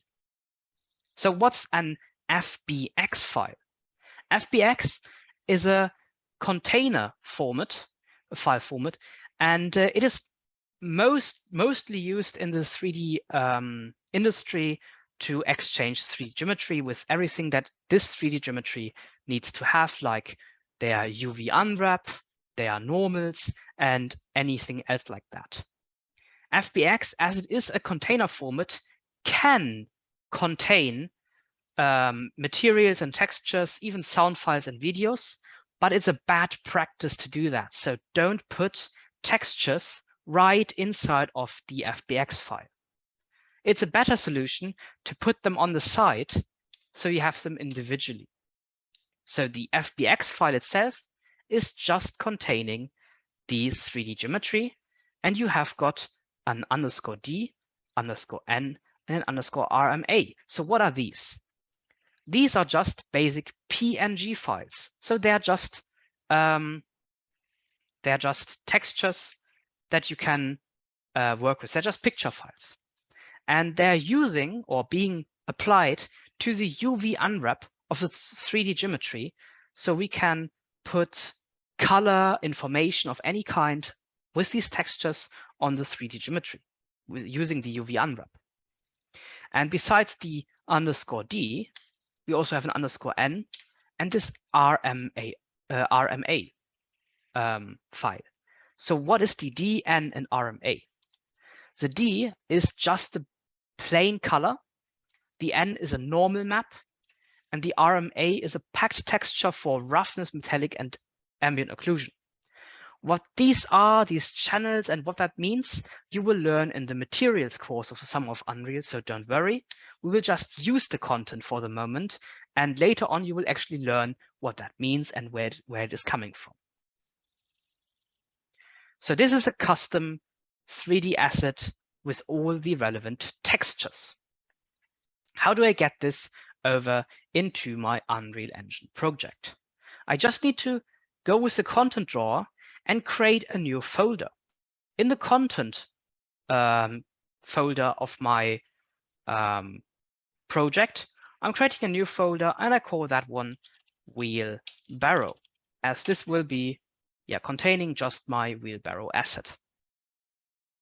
Inside of that, I can use the import button, or I can just use drag and drop.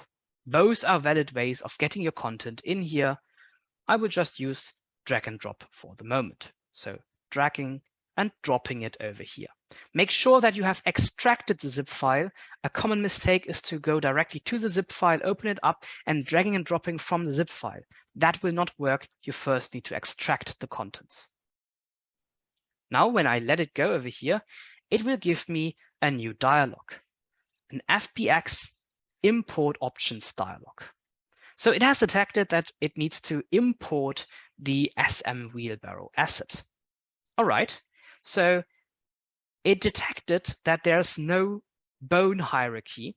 So it unchecked skeletal mesh for this asset. In case if we actually have a skeletal mesh for the wheelbarrow, we don't have one, but if that would be the case, we could check this and define what skeleton or bone hierarchy we want to go with. We also can enable nanite. I will explain in a second what nanite is.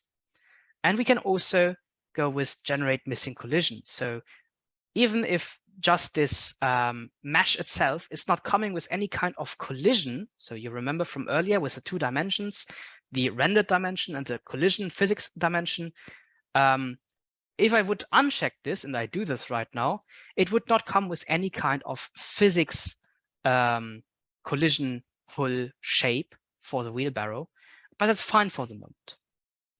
Down here, we can also say we want to convert the scene unit. It detected that it came in as centimeters, so we don't need to do it. But if it detects that, for example, this is coming in meters or some other file unit system, we can convert it over to a different one. Also down here, it wants to import textures and create materials based on the FBX file. We don't want to do that, as I mentioned.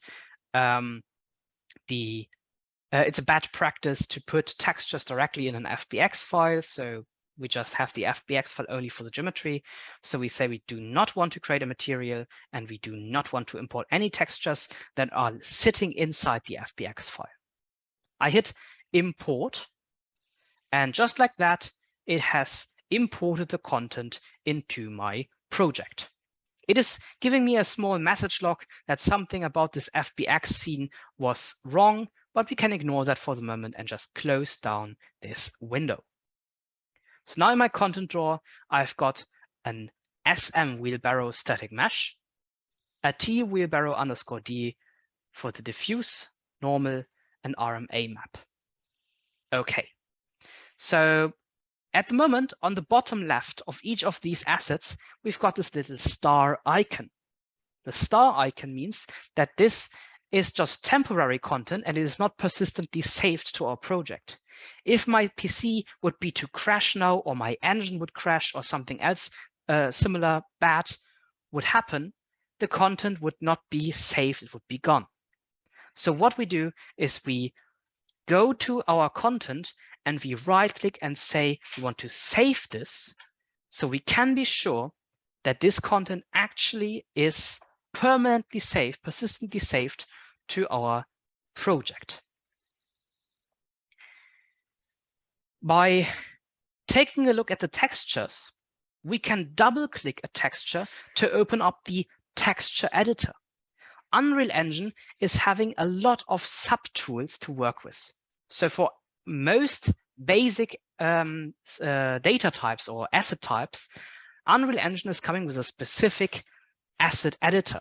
So for example, you've got an asset editor for textures, for static meshes, for skeletal meshes, for blueprints, for sequences, and so on. So Unreal Engine is really subtool rich in that sense. By double-clicking on the _d file, I can right inside the Unreal Engine take a look at the texture.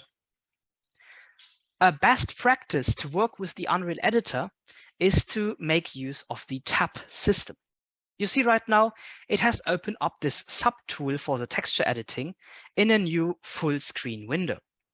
What you can do is you can grab that by the tab and hook it like in a web browser besides the other tabs over here, so you can easily and quickly switch between these subtools. So it's a lot more easy to work with a lot of different subtools that you have opened up at the same time. You can also hook them to a different window, a different screen. So if you have multiple displays, so for example, you have some tools over on the left, some tools over on the right, depending on how many screens you have. So I have only this one I'm sharing right now, so I'm going with it like this. I'm now seeing this T_wheelbarrow_D file. Taking a look, I can filter for specific channels. So I only want to see the red channel or the green channel, or I want to see all of them. That's fine. On the top right side, I see some details about the texture. I see it's 2048 times 2048 pixels. Now that's a weird number. Why is it 2048 times 2048 pixels? Because of something called MIP mapping. We can actually take a look at MIP mapping right inside of this texture editing tool. MIP mapping means that you create different quality levels or detail levels of the original 2048 times 2048 texture. These texture file sizes are referred to as 2K, 4K, 1K, 512, etc. So you've got all of these numbers, for example, 2048 times 2048 as 2K. 1024 times 1024 would be 1K. So that is just the resolution of the texture files themselves. Why do they need to be this weird 1024 specific weird resolution number? Because that's the way MIP mapping works. MIP mapping requires the texture to be a power of 2. So 2, 4, 8, 60, 32, 64, 128, 256, and so on. It needs to be of power of 2 texture for MIP mapping to work. What is MIP mapping actually doing? MIP mapping will generate lower quality versions of the same asset. So for example, what I'm seeing right now is the same 2K resolution or texture, but trimmed down or simplified down to a 256 texture or a 512 texture or a 1K texture. Why is that even a thing? Why do we need to do this? The reason is actually two things. First, we want to get the most performance out of the scene and use the least amount of video memory that we need. And by just streaming what actually is needed for an asset can actually significantly reduce the amount of memory needed. And secondly, by trying to put a very high resolution texture or material onto a small part of the screen, we would actually get a lot of jittering, a very noisy jittering image. So to not get that, we need to go with actually the resolution that makes sense for that smaller part of our screen that we are seeing of this asset. So that's why we are using MIP mapping. Over here on the right side, you can see that it has generated 12 MIP maps for this asset. As you can see, MIP level 10, MIP level 5, MIP level 2, all of them are over here. I just want to see the original one again. Also, we can set up some compression settings. The default is fine for most textures that you're importing. For example, if you're just importing a texture like this, it's called a diffuse texture, it is fine to set them to default. But the other ones are a little bit different. Let's open up the content drawer. Now in Unreal Engine 5, you can open the content drawer from any time. In Unreal Engine 4, it was a content browser. It was a little bit hidden and you had to go back. Now this is a lot more smooth and intuitive. You can open up the content drawer at any time. And over here, we've got the _n file. I double click on that and it recognized that I put the last texture editor into a new tab. So it also did the same behavior now and put the new subtool into a new tab over here. So this is a normal map. It has also features like mip mapping and so on. It's the same kind of workflow, but the compression settings and the texture group were automatically set to a normal map because Unreal Engine on import had detected that this is in fact a normal map. But there's a difference that we need to change for the last one, for the packed RMA texture. Now, by double clicking on that, I can see that the compression settings currently is set to default. That is a problem for this very texture asset right now, because this is a so-called packed texture. A packed texture is meaning that each individual channel, so the red channel, the green channel, the blue channel, maybe even the alpha channel, is having different information. For example, as this is an RMA, the red channel is containing the roughness information, the green is containing the metallic information, and the blue is containing the ambient occlusion information. What that means, you will learn in the material part, don't worry. So this is a packed texture. At the moment, all of this will be compressed as one single big file internally. But that would mean that you have information spill. So information from the red channel is being compressed together with green and blue channel information, and that would reduce the quality you will get in the end. You want to separately compress them. And you can do that by going to the compression setting.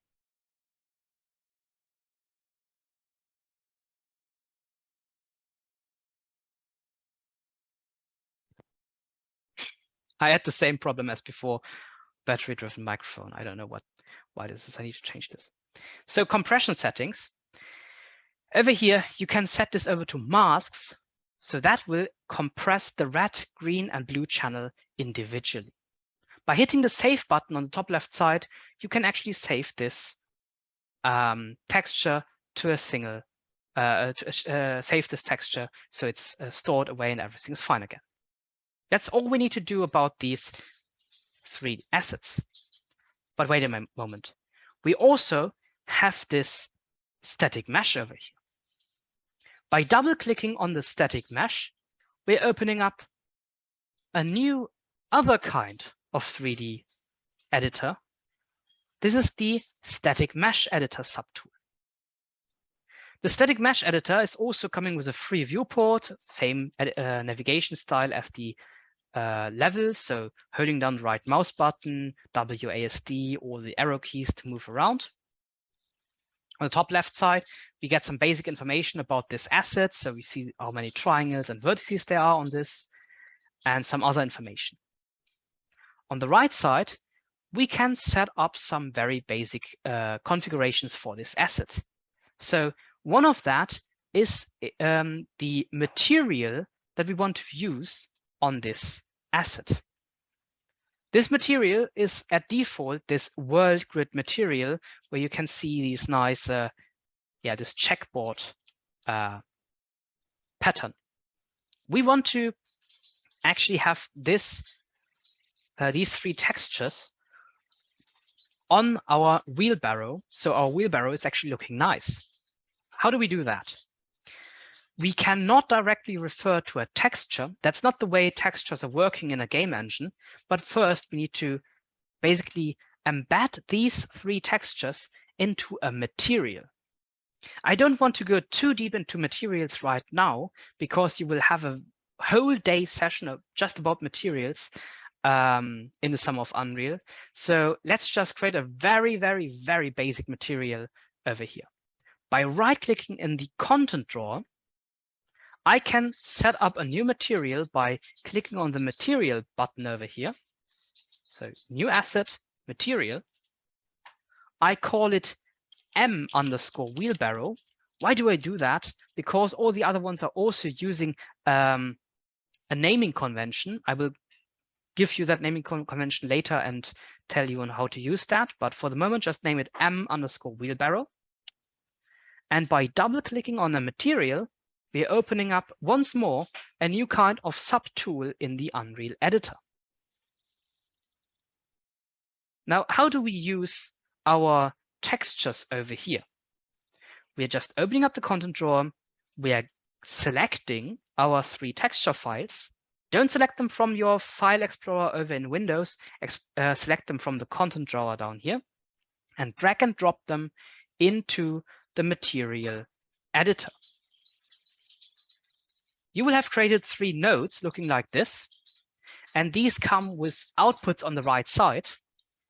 And we want to put the RGB into base color, the RMA, roughness, metallic, ambient occlusion, and the RGB of this normal map over here into normal. As I promised, you will learn what all of this means in the material course, so don't worry, you will learn this. Hit the save button. So we actually have just now created our material. And back in our static mesh, we can pick from the material slots our wheelbarrow. And now our wheelbarrow is actually looking the way it was supposed to be. Now we have got this wheelbarrow asset. We can use it in our scene just like the static mesh or any other kind of mesh by placing it in there. You can use it as often as you like in your scene.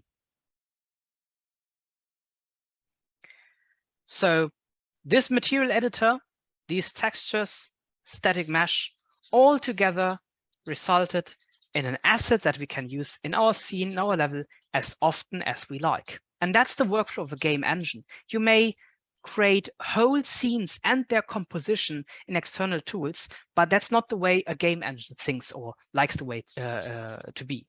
A game engine wants to have individual small files like parts or modules of a scene, and the composition is done over here in the engine. Back in the static mesh editor, there are way more things to do in here than just to apply a material to a mesh. So one of these many things is to set up level of detail. What's a level of detail? A level of detail is something you generate or create for a static mesh or any other mesh asset in the first place. And it will be a lower detail, lower quality version of the same mesh. So for this wheelbarrow, we want to have a lower version of that one, because if we have thousands of wheelbarrows standing in our scene, and now imagine the wheelbarrow would be a lot more high polygonal than just the low poly wheelbarrow you have over here. If we are very far away from it, we would just waste a lot of performance because we have high quality content sitting over there and we can't even see the detail because the camera is so far away or the object is so small on the screen.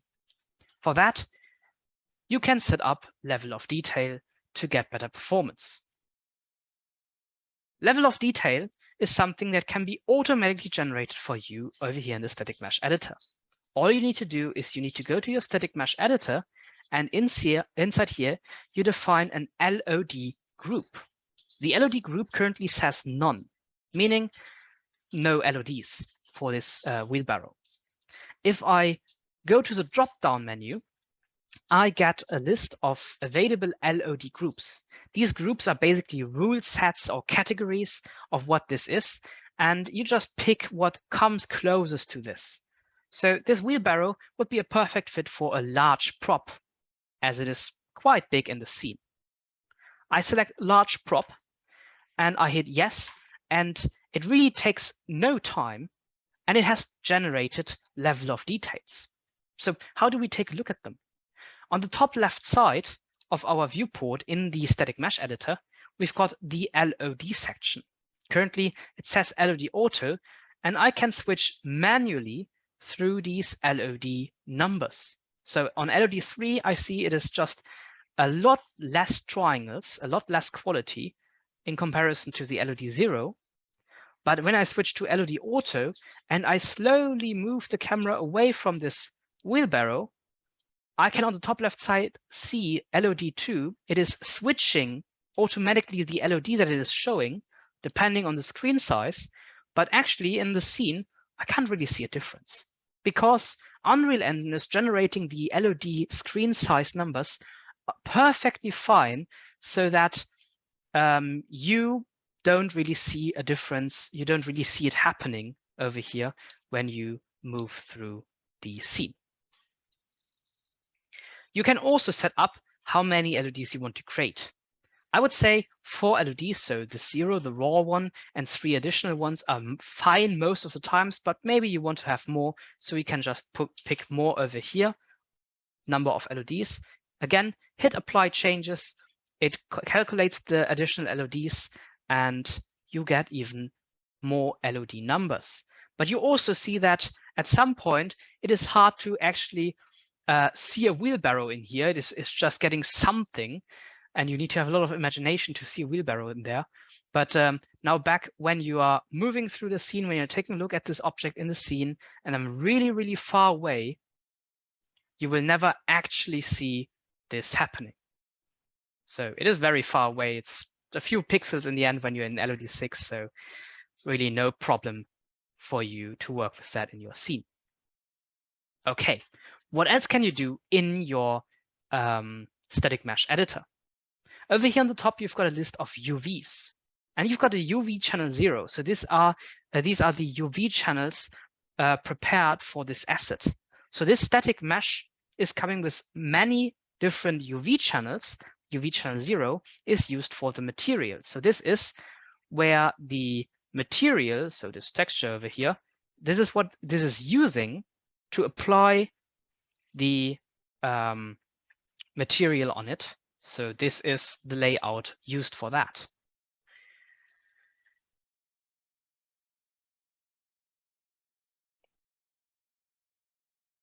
Besides taking a look at the UVs over here, you can also generate colliders for the collision. So when I take a look at the scene and I go to the player collision, as I was before, I can take a look at the collision or physics dimension of my scene. The wheelbarrow is a really, really abstract silhouette of the mesh I had put in here. So what we can do is we can use the static mesh editor to get a much more detailed version as collider, as physics element for this static mesh. In the static mesh editor, when I go to the part where it says collision, I can take a look at collision options. So I can add some collision, but I can also remove the current collision. Over here in the show button, I can take a look at the simple collision. So I get a wireframe of the collider of this wheelbarrow. I don't want to use this one as it is much too low quality. So I go to collision, remove collision. So I now have a wheelbarrow without any kind of collision. Objects in the scene would now just go through it. It has no collider at all. At runtime, for example, I would just move through it. In comparison to something I can push around and move, I can just, like a ghost, go through it. Over here in the collision, I can add some simple collisions, like for example, a box. So that would be even lower quality than what we had before. It would just be a rough box, bounding box, basically. So I also want to get rid of that. There are some other algorithms I can use to get a simple collision, but there's also this tool down here called auto-convex collision. The way this tool works is I get a new panel down here on the bottom right side. And from in here, I do or I set up 3 properties. The properties are hull count, maximum vertices per hull, and the precision. So let's go from bottom to top. The precision, what is that?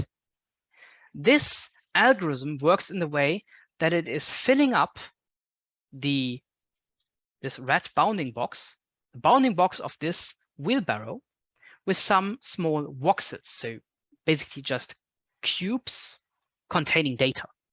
And the data they contain is there a surface or is there no surface? And by that, they can, by voxelizing the bounding box, detect any kind of silhouette of any object.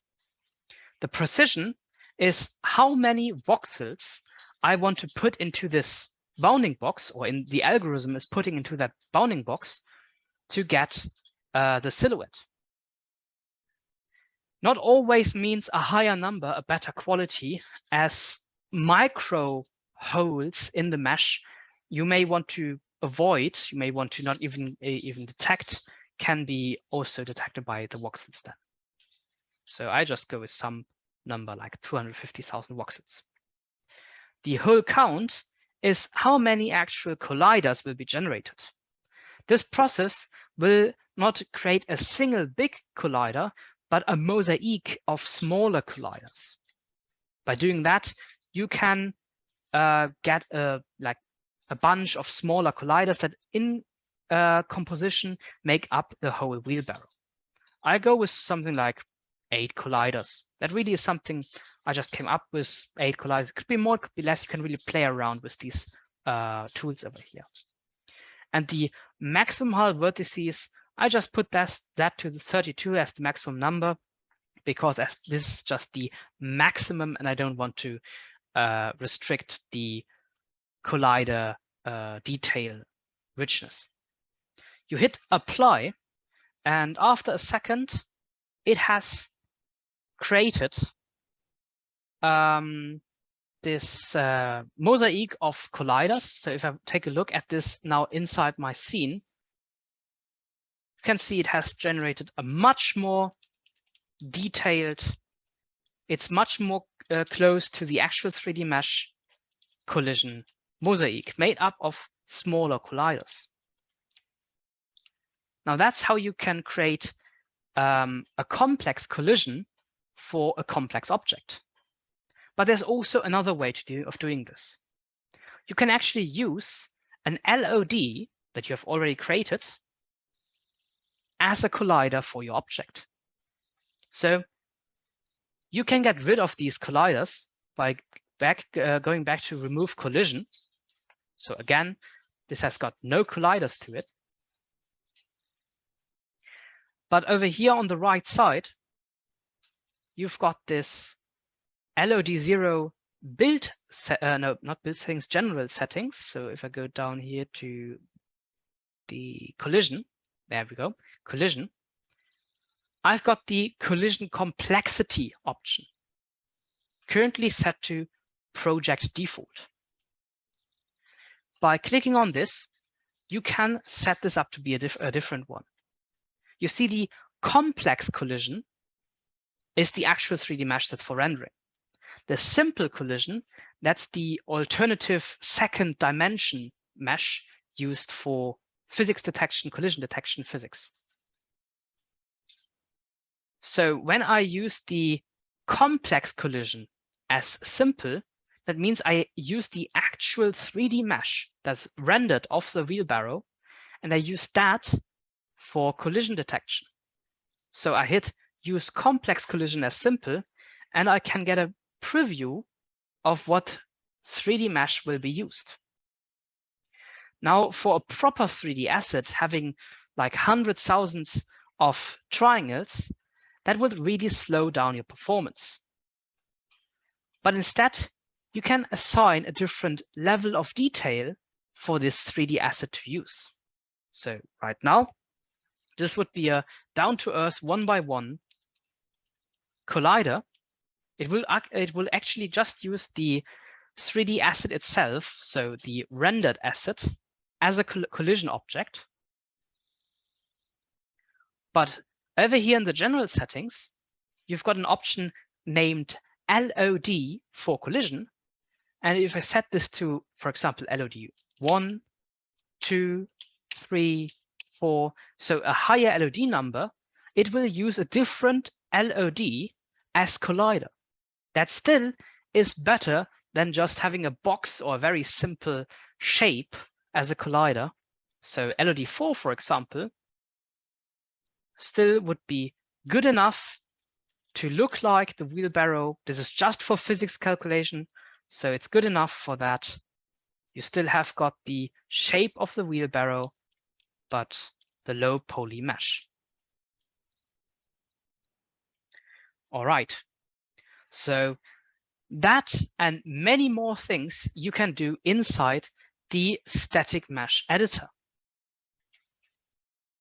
Let's close down all of these additional panels like the texture editors, the static mesh editor, and the material editor. So we are back in our actual 3D scene. We took a look at the Unreal Marketplace. We took a look at the Crystal Megascans Crystal Bridge. And we also imported our first custom mesh over here into Unreal Engine. Now that we have our objects ready, I want to show you something else. Unreal Engine can simulate physics for elements. So when I go to the play mode, you already saw that I can push around these cubes over here. That's because they are simulating game physics called chaos in Unreal Engine 5. And I also can, as you can see, collide with the collider of the wheelbarrow. And this template is already using the wheelbarrow's collider, as you can see, for foot placement. Now I also want to have my wheelbarrows being physically simulated similar to these ones over here. When you select this asset, you need to make sure that it can move at runtime. So currently its mobility is set to static, meaning it cannot move. It is not supposed to move at any time. So I set this over to movable, so it is allowed to move. And also down here on physics, I want to check simulate physics. So this object is actually allowed to be physically simulated. But wait a moment. Still, when I'm moving around in the scene, I cannot push this wheelbarrow around. Why is that? Because it is trying to simulate physics on an object that is having complex as simple collision.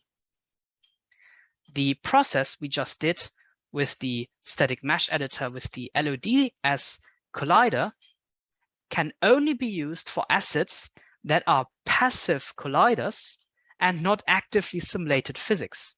For that, you always need to go with these mosaic of colliders or a simple shape. So I can go back to putting the mosaic of colliders on this over here, setting this to the same setting as we had before. So we want to use the collider actually. And now, as this is the mosaic of colliders, as you can see over here, we can actually move this wheelbarrow around. We did not give it any kind of mass, so it will feel super light and unrealistic. But only that one can be pushed around. The other ones are still sitting there, not physically pushable. Because only that single element, only that actor, only that component was set to use simulate physics. So I can do the same step for all of them. And now also the other two ones can be pushed around. How can I give this actual mass so it doesn't feel like they're super light and easy to push around like this? Over here in the simulate, underneath the simulate physics, there's also a mass override. So I can give them a higher mass in kilogram. So I give them a higher value, and now it is not that easy to push them around, and they will not fly about the scene. Still, game physics can sometimes be a little bit weird. Just a heads up for that. So now you know about the physics simulation. With that, let's take another 10-minute break, and we'll continue in 10 minutes from now. So see you in 10 minutes. So here we are back. I just read along in the Discord channel, and I'm super baffled by how some of you managed to actually keep up with me. This was not a follow along part, so this is super awesome that you actually could follow along. I was just showing for today, showing the introduction, showing the basics of Unreal Engine, for you to basically lean back and take a look of what I'm doing. You could follow along if you like. You can also recap this in the recording. But yeah, super awesome that you could actually follow along, and I saw some burning wheelbarrows and stuff like that. Super awesome. I already see that some of Unreal is going to be great. So yeah, just wanted to mention that.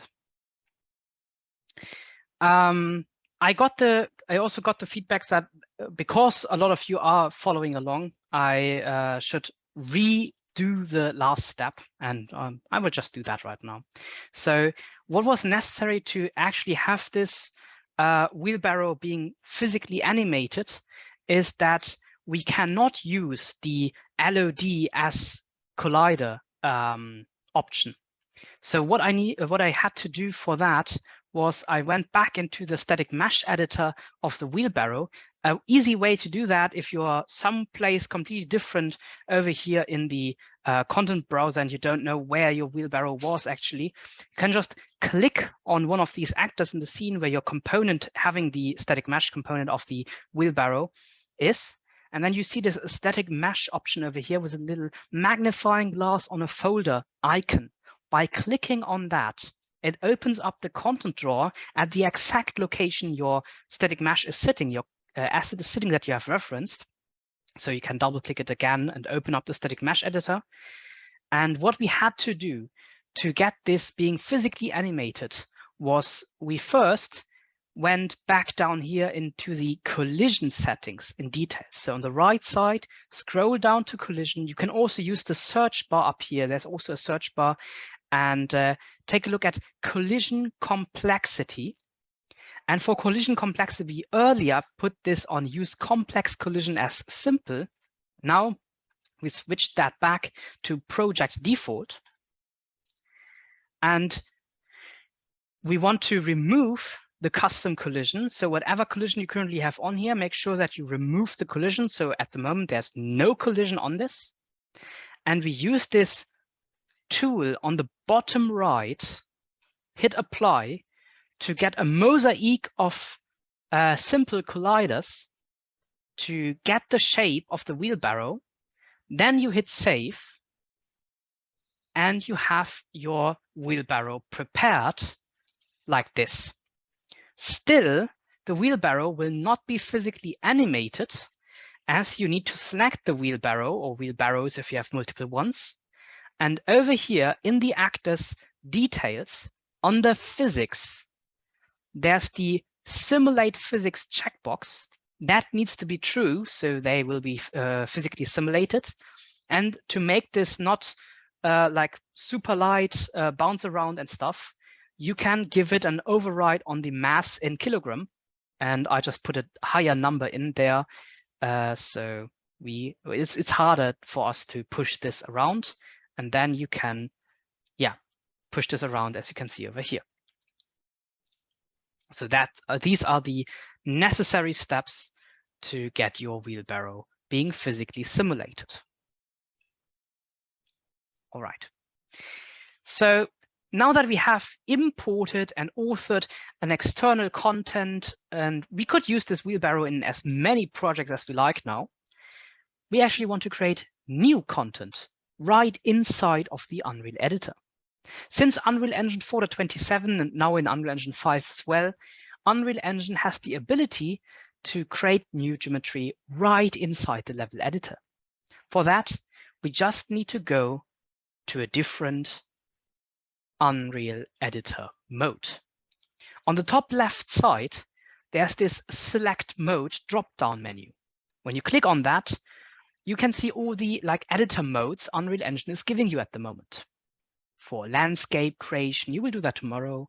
Foliage placement, mesh painting, brush editing, a lot of different modes for very specific scenarios on what to do. But what I want to show you right now is the modeling mode. In modeling mode, as the name says, you can model or create, modify or create new geometry in your scene. So I switch to modeling mode, and suddenly a new panel is opening up over here on the left side. On the very top of that menu, you've got a list of basic shapes. So for example, I go with the most basic one, a box.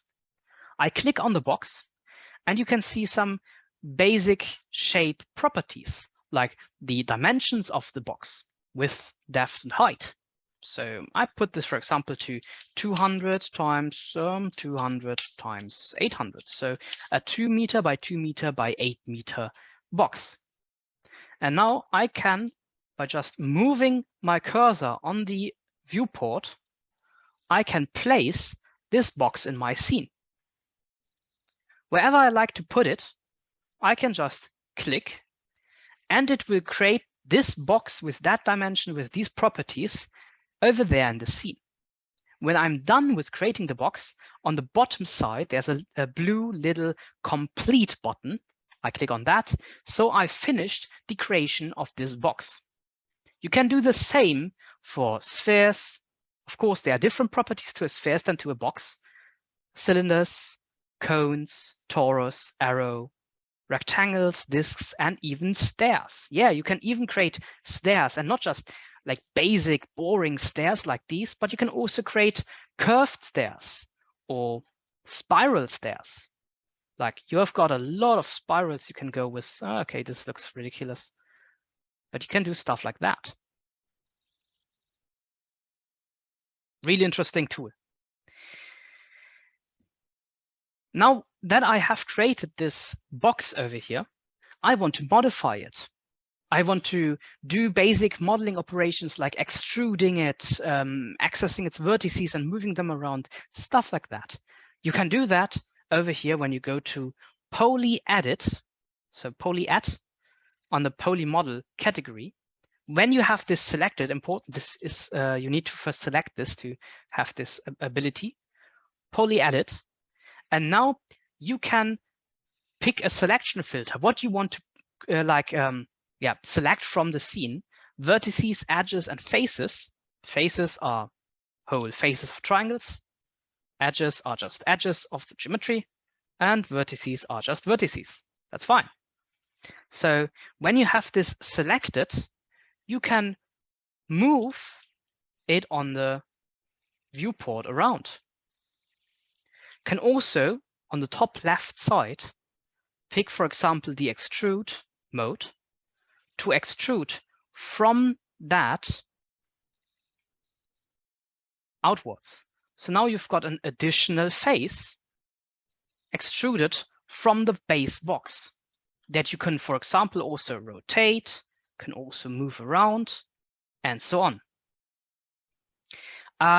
I just got the notification that you are struggling to find the modeling mode. No worries, I got you there. So on the top left side, there's a drop down. And that drop down is coming with the modeling mode. So you need to click on this modeling. And with that, you can switch over to the modeling mode. The modeling mode only is available to you when you have the modeling plugin enabled. It should automatically be enabled for you, but just to be sure, I'll show you where to enable that plugin. When you go to Edit, Plugins, you can open the plugins browser. From there, looking like this, you can manage what plugins are available to you and to the project. By typing in modeling, you get the modeling tools editor mode. Make sure that that plugin is enabled. It should automatically be enabled per default, but just to be just to be extra sure, make sure that this is checked. When you didn't have it enabled and you check it now, on the bottom right side, it will tell you that you need to restart the editor because the changing of the plugins, what are enabled and disabled, you just need to, you need to restart the editor for them to be applied, to be active. So do that. But restarting the project really should only take you a couple of seconds, and then you are back in here and you should now have the modeling mode available. So back to that. When you have the modeling mode enabled and you have something selected, you go to Poly Edit and you can manipulate faces, manipulate edges, and also manipulate individual vertices. It's as easy as that. When you have a face selected, there are some specific face edit options. For edges, there are specific edge edit options. So these are only available, of course, for whatever makes sense, what you currently have selected. If I were to set this to inset, for example, I would get an margin from the outside to the inside like this. Now, when I have the center part again selected, I could, for example, create an extrusion again and extrude out of that to create new geometry. Using the delete button, I can also delete faces like this. Oh no, I want to get my face back. So what you can do is you can hold down the Shift key while selecting these edges and say fill hole to fill it up again with a face like this. So now you've got your face back and you can continue to work with this. You can also cut faces. You can insert edge loops. So you get multiple edges. Can you put them in here like that and do all sorts of things. And when you're done, on the bottom, hit the little accept button, because if you don't do that, it will discard all the changes that you have done. And there's no way of getting them back, unfortunately. So also always make sure that you hit the accept button. All right. Besides just editing the polygons themselves, you can also edit the triangles. So as where poly edit are for polygroups, the try edit are directly for individually accessing triangles. So you're actually working with the triangles of the 3D mesh. They have similar but not the same options, and they work in a similar way. Now, if you have two objects like this one, and I'm creating a second one, just another box, maybe a smaller one, I don't know. Maybe not a box, we already have a box. I could go with a cylinder now. When you have two meshes like this, so I've got my custom sculpted whatever I have created over here, and this cylinder, when I have both selected, I get some other tools I did not have before. So when I just have one, I get different tools than if I have multiple selected. And one of them is called mesh bool. A bool or Boolean operation will basically cut one mesh from the other. So when I go to mesh bool and I have both selected, it will, in this operation, go with A minus B or B minus A. And what this will do, it will just cut, as the name already says, it will cut one mesh from the other. Or you can also go with A minus B, B minus A. So it will only have the other parts. You can also go with the intersection, so only where both meshes are intersecting with each other, and union to create a merged asset that is having both together as one. And just like that, hitting accept, you have created this cutout of the original one. There's also a mirror option over here. So when you click mirror, you will get a mirror panel like this, and you can mirror only the existing or mirror and append. And you can move the mirror panel around. You can also move the mirror panel so it's basically mirroring inside of the other element like that. And you also have got these preset mirror directions like left, right, up, down, forward, and backward. I just go with left for the moment. So this is nice. I can, yeah, add more or get more a mirror basically of the same asset over here. Still, I currently have my pivot point, so the origin of this static mesh that we are editing or creating over here, set to a very weird position. So for some weird reason, the pivot point is over here. Yeah, not really where I expect the pivot point to be. No worries. Using the modeling mode, we can edit the pivot point. So when you go to transform, pivot, you can modify where the pivot should be. You can do that by hand. Or again, there are some positions like center, bottom, top, left, right, back, front, and world origin, which will be 0, 0, 0 in world coordinates over here. In most cases, it makes sense to have the bottom center as the center point of your, as the origin point, the pivot point of your mesh. Hit accept, and it's over there. Really nice. So where can I find my custom mesh right now? Again, using the magnifying glass on the content browser, on the property over here on the right side, I can see my third person maps, because it was in this third person map, generated content. And I've got it over here, and I can place it in my scene and use it in my project as often as I like. And with all content in Unreal Engine, you can also export this out to different software. So by right-clicking Asset Actions, you can also export any content you have, like textures, meshes, sound files, whatever you have, what you're working with in your project, can go to Asset Actions, export, and export this over to an FBX file or an OBJ file, for example. With some extra plugins, you can even export this to GLTF and some other file formats, and work with it outside of Unreal Engine if you like. So now that we have modeled this very abstract looking thing, let's go on with the other tools we have. For example, we've got the plane cut tool. The plane cut will, as the name says, give us a plane that we can rotate and move.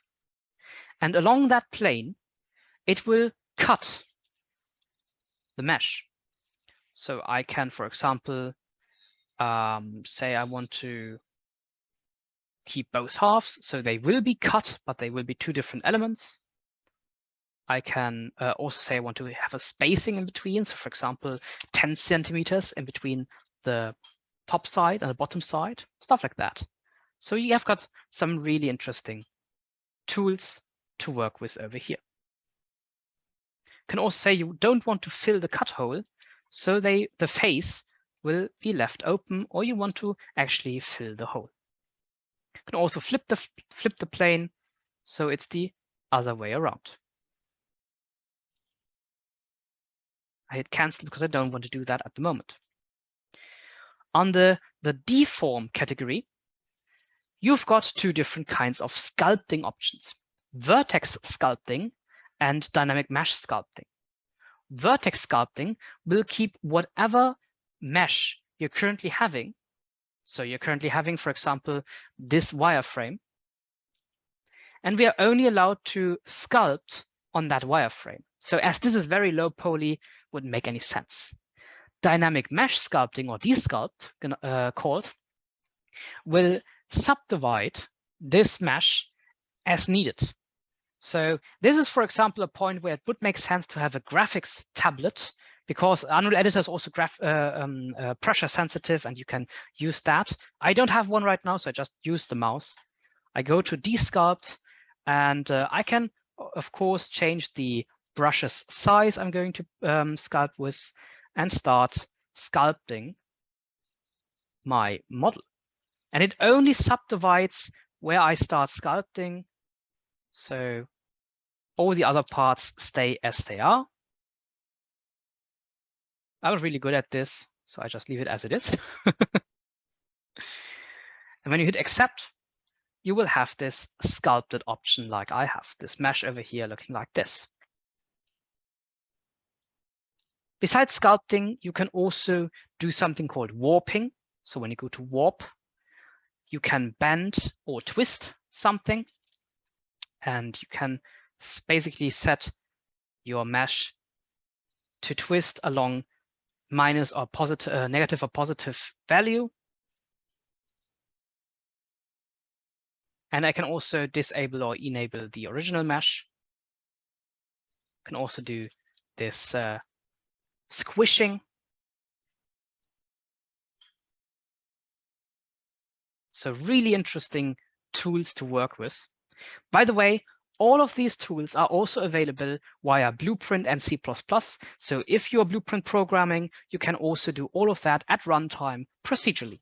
All of them, as far as I know, there's no exclusion of that. All of them are available via Blueprint and C++.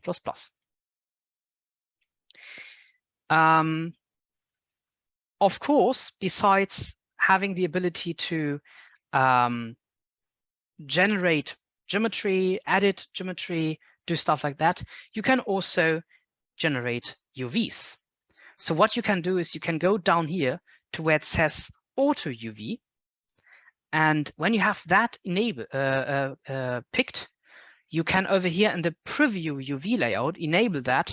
At the moment, it's a little bit weird as it is a 3D plane floating in the scene. I'm sure they will improve on that, but for now it's fine as I see a UV layout. And on that UV layout over here where it says enabled, I can enable the preview of that. What I can do in here is I can basically just tell it to with what properties it should automatically generate a UV layout with a, for example, preview material, so I can easily identify what it's going to do. Besides auto UV, I can also do a projection. So for example, there's a box projection option. So I can do a box projection on my asset. I can also do an auto fit, so it's easier to have that. And also I've got an unwrap option where I can unwrap this by some other algorithm. So I have got some options to do an UV unwrap right inside the Unreal editor.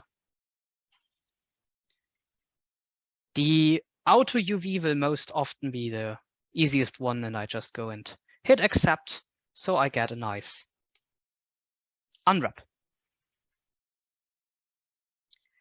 Okay.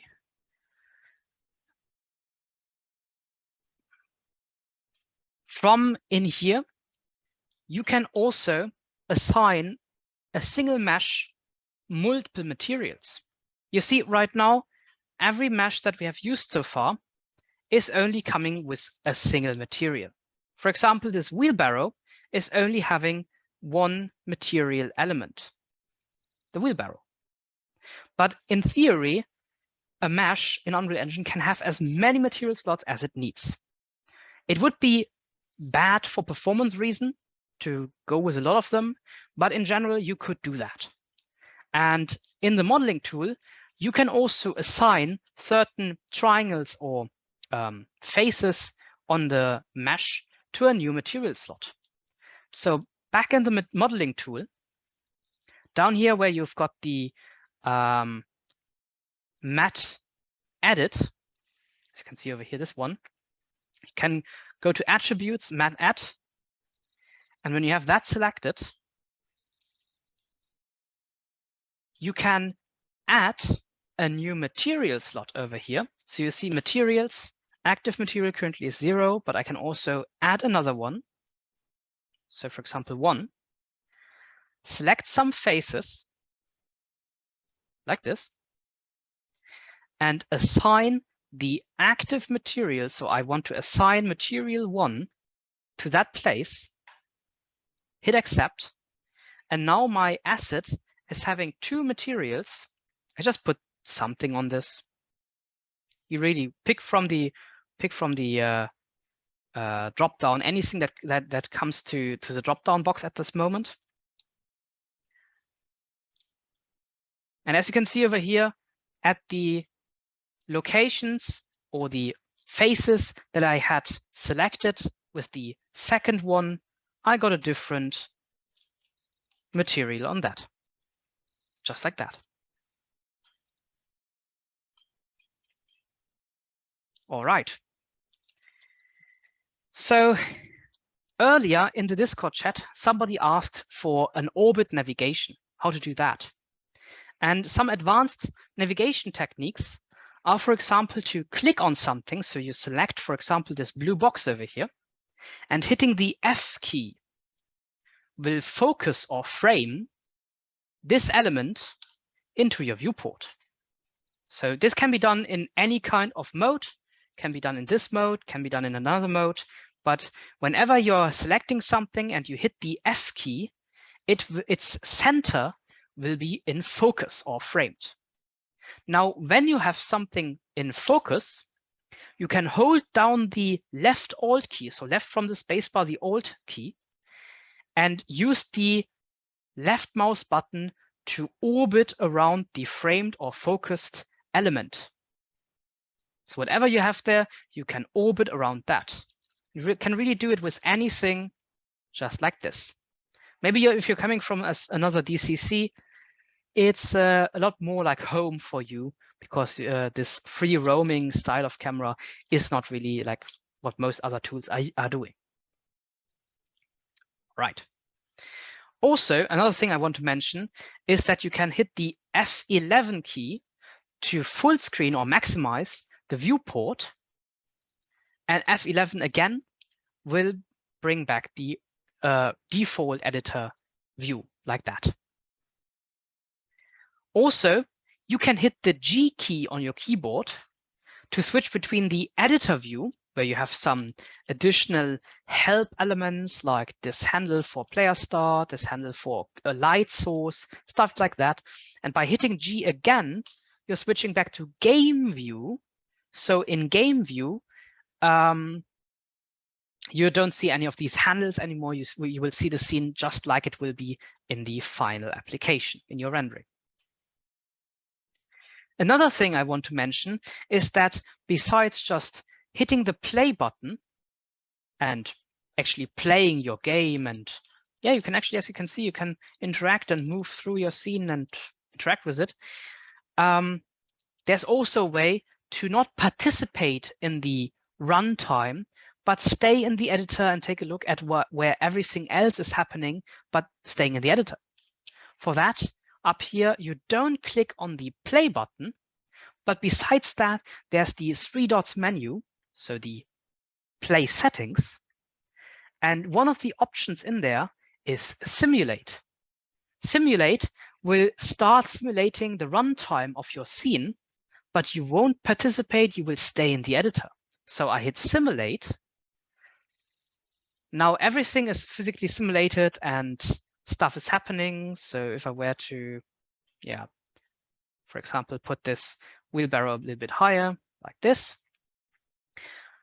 the wheelbarrow would fall down on the other wheelbarrow and physically simulated stuff would start to happen. And the moment I hit pause or escape or stop this simulation, everything would go back to where it was before that. So you don't always need to participate in the scene on your own. All right. Another interesting tool of the modeling tool I wanted to show you, so back to the modeling tool, is the cube grid tool. And this is something that I just recently stumbled over while taking a look at some other workflows using this modeling tool.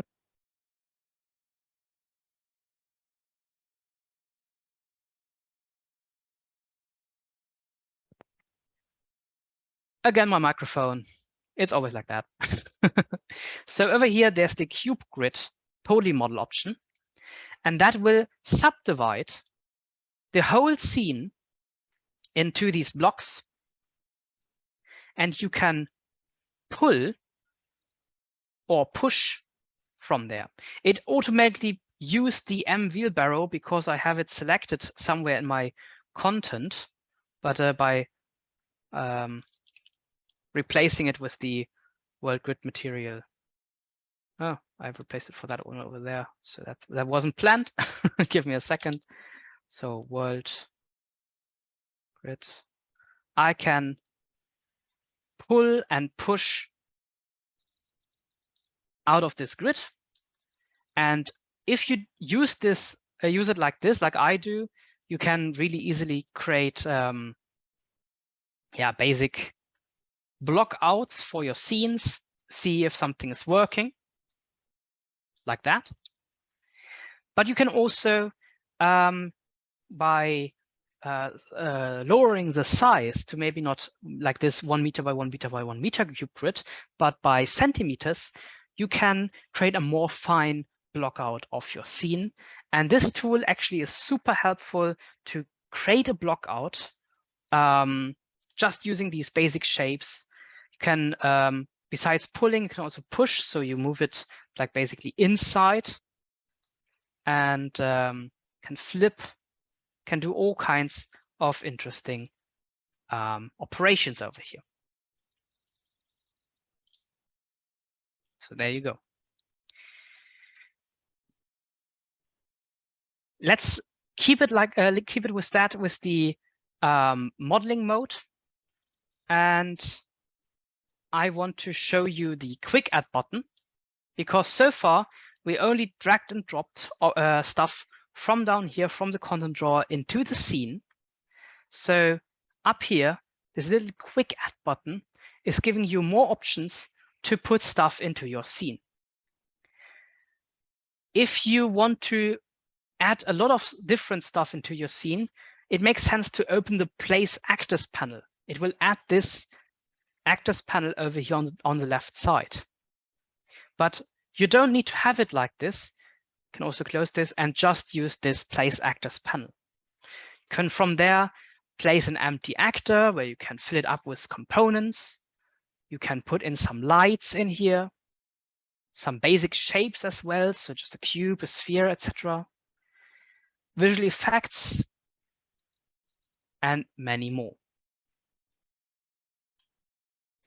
On the top side, you also find platforms, and that is for exporting your content, your package, to different platforms. So for example, if I want to export this finished project that I've created over to Windows, I could package it to Windows and it would generate a Windows executable out of my application. So in that Windows executable, I would be able to run around and it would look like this. So I just run around with my third person character and interact with the scene like that.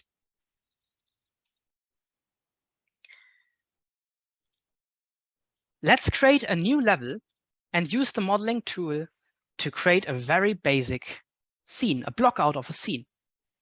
To create an additional level, you can go to File on the top left side, and on File, New Level, it will open up a dialog where you can add new levels to your project. As mentioned earlier, a single Unreal Engine project can have as many levels as you want, so you're not limited to anything there. So I go to New Level, and you have got some basic levels to go with, and I just picked the basic one over here, this one, Basic. I hit the Create button.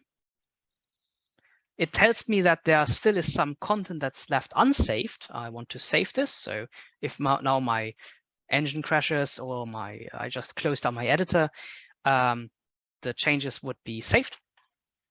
And with that, it has created a new untitled level. That untitled level is already coming with a big floor, floating in space, floating in, I don't know, sky. I've got a sky over my head and the sun, and that's it. So what we can do over here is we can just block out a very simple scene.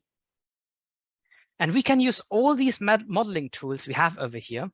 I encourage you to spend the next couple of minutes as well to also follow along and create a blockout. So what we do is we switch over to the modeling mode. And in here, I want to create a basic room, maybe multiple rooms, a corridor, some basic interior. There are multiple ways of doing this. I just showed you the cube grid, but for the moment, I just want to leave it as the as the box. I want to start with a box. So I start with a box and I say my floor of my first room I'm going to create should be a height of 10 centimeters. It's bad to have a height of just 1 centimeter or 0 centimeters. That wouldn't work. So I go with a 4 by 4 meter base for room. I place it over here and I hit accept, but still this room, this floor is not exactly set up in the center of the scene. As you can see on the location, there's 12, 0 point something and 0.5. So I just hit the reset default and it will reset all of these values to 0, 0, 0. So it's back on the base of on the origin of the world. Now I can also delete this other floating floor. So I have it just like this. Using poly edit, I want to move my faces around. So I activate this grid snapping as this is all in centimeters. So the top side over there, you've got 100, meaning 100 centimeters. Also the dimensions I typed in when I created the room was of course in centimeters. I got a 4 by 4 meter room, but I can move this along and stretch this as I need to create a bigger room. Now, when I'm happy with what I have, I can select this and I can create an inset. So I get 4 walls basically around this. So I'm going with inset. And I just want to have a very small, like this wall. So it looks like that. The tool I have used is called inset. Now by selecting these 4 walls, you can select multiple faces, not by, as you would normally suspect, stuff with control, but with shift. You can use the extrude option to extrude it out. So I get a wall like that. Also move this a little bit higher. So now we're where to hit the play button. Yeah, of course, I don't have a player start at the moment. I would get a room like this. Still, this room needs to have a ceiling. This room needs to have a door, maybe windows, stuff like that. So to get a ceiling on top of that, there are multiple ways of doing that. What I'm doing right now is I just want to extrude once more, this time not with 100 centimeters set, but with 10. I go to poly edit. So I again select these faces over here. And I extrude them by 10 centimeters. So there you go. And now when you have one of these selected, you can use the push-pull option to pull it over here, and that will merge that side with the other one, creating a bridge in between. Hitting accept, you will have a very dark room. Great, dark rooms are not really what we are going for, so let's create some windows. You remember that mesh Boolean operation from earlier? we're going to use it. So I'm creating another box over here, and I want my windows to have a size of 60 centimeters wide and 100 centimeters high, of course, but it's fine like that. Yeah, maybe I just take it like 60 on all dimensions. 60 centimeters like times 60 centimeters times 60 centimeters. And I put that over here in the scene, and that is my window, basically. I place it on the wall like that. I select both meshes, so this actor and the other actor, I have both selected, mesh spool, and I want to cut B minus A like that. So now I have, I get this window like that. But as I want to use that window or this box for creating, for like cutting out windows multiple times, I want to handle the inputs to keep them. So when I hit accept, it will still give me this box over here. Okay, that didn't work. Let's do that again.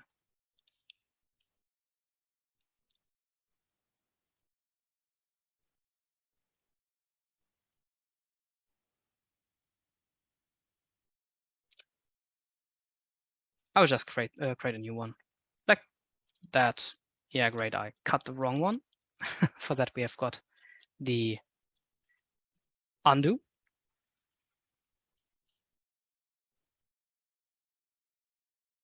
And again, using mesh boolean, yeah, B minus A, now it's correct. Hit accept. And we have placed a window in our dark room. So we are creating a new one, placing it over here.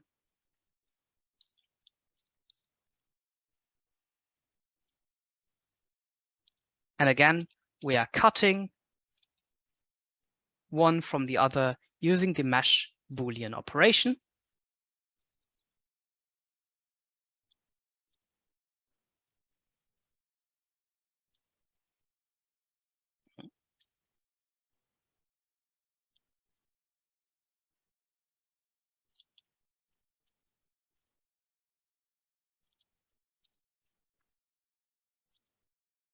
What's wrong?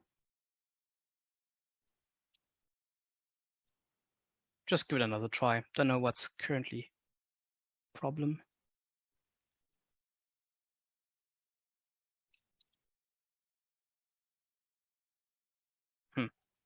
Okay, for some weird reason, this is for some weird reason not working right now. I don't know why, but it's fine.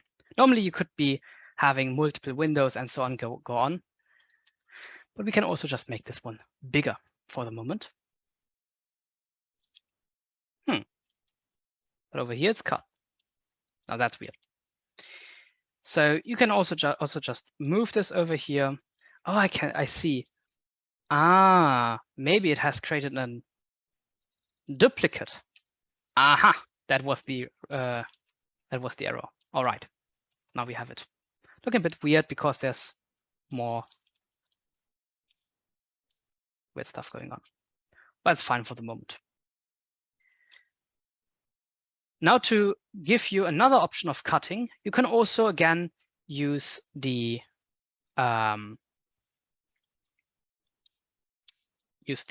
inset tool. So I'm insetting this again, and I'm deleting these two. Now you're left with these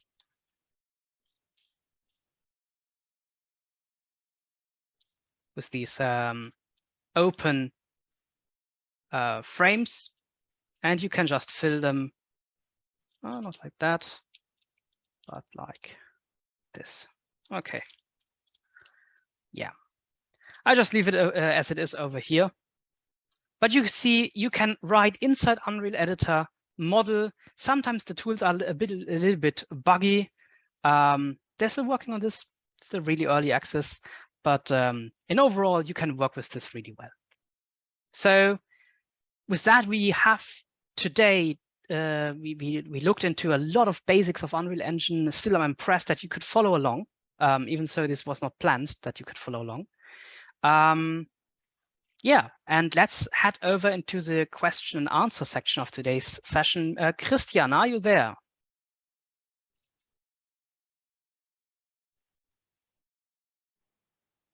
Okay, I see. I need to give you the permission to talk. I don't know how to do that. Give me a second to figure that out. It's a bit hard to go into a Zoom session with 500 users and find one person and give them the host permission. Maybe it's easier if I just stop sharing my screen for a second. Huh?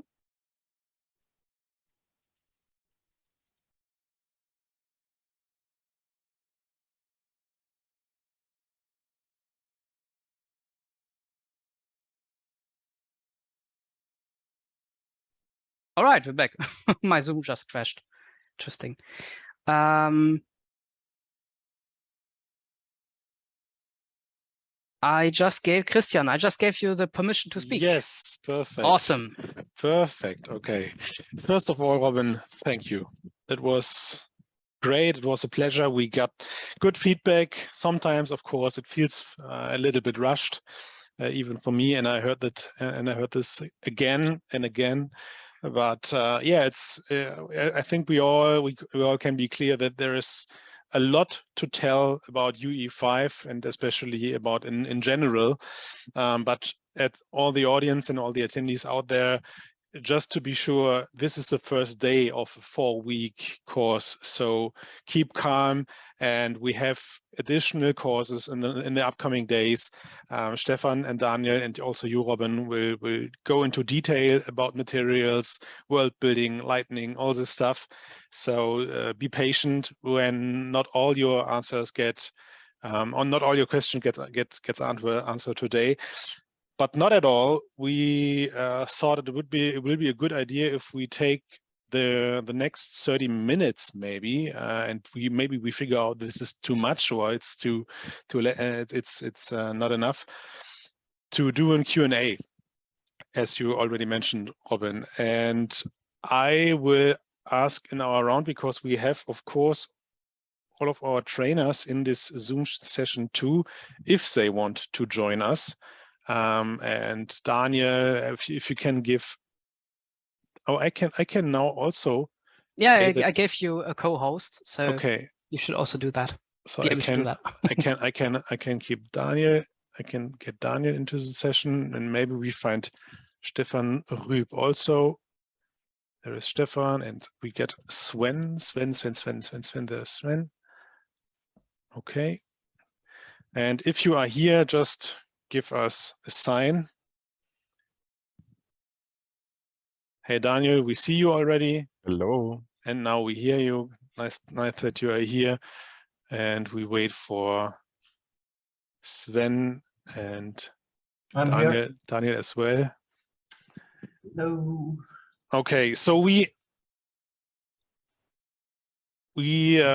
filtered some of the most asked questions in from the last hours, and one of the ideas is that we go through them. Of course, we can answer them as a group, or some of you just pick a question and grab it out.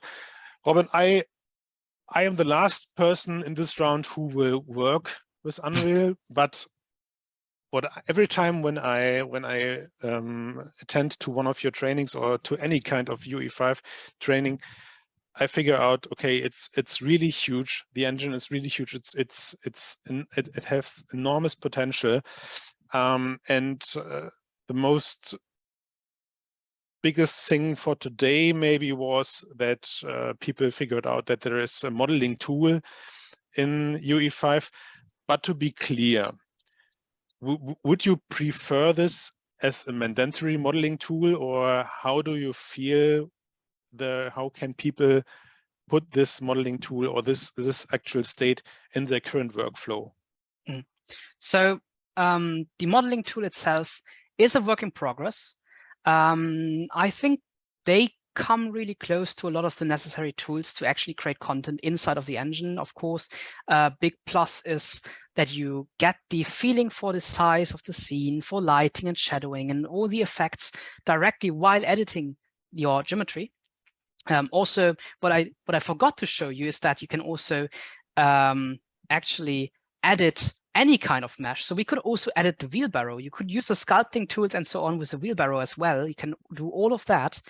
But to come back to your question, I think the external DCCs still are relevant. So you will still do a lot with the external DCCs you know so far, like Blender, Maya, etc., etc. Still, to have the ability to adjust content or just create mock-ups of content directly inside of Unreal Engine, assign materials, change the pivot position. That's something that was asked for years, right inside the viewport. That's super awesome. And I'm really looking forward into getting more and more features with the modeling tools. Okay. One of the, and after this, I'm out. One of the most regarded question that I saw was that some of the modeling people ask, where can I see the precise measure while modeling? And you already answered that. And also Stefan Rüb, you answered that in the chat. Can you say something about this issue? Or isn't it an issue? Or how can we deal with this? So maybe Stefan, you want to explain more on that? Stefan Rüb? If he's here. He can't speak. Do I need to? Normally he can't. I have heard him already speak. Yes, now I can. Hi, great. everyone. Yeah, I could speak and then I couldn't speak, so now I'm open to speak. Okay, yes. but now you can. But we can't see you, Stefan. Yes, but I have my cam is on. You should be able to see me. Maybe I'm just further down the list for you. So concerning real-world measurements, one of the attendees already has pasted in a short YouTube tutorial to how to measure inside of Unreal, but there's not really an easy way while modeling to see the exact measurements of your model.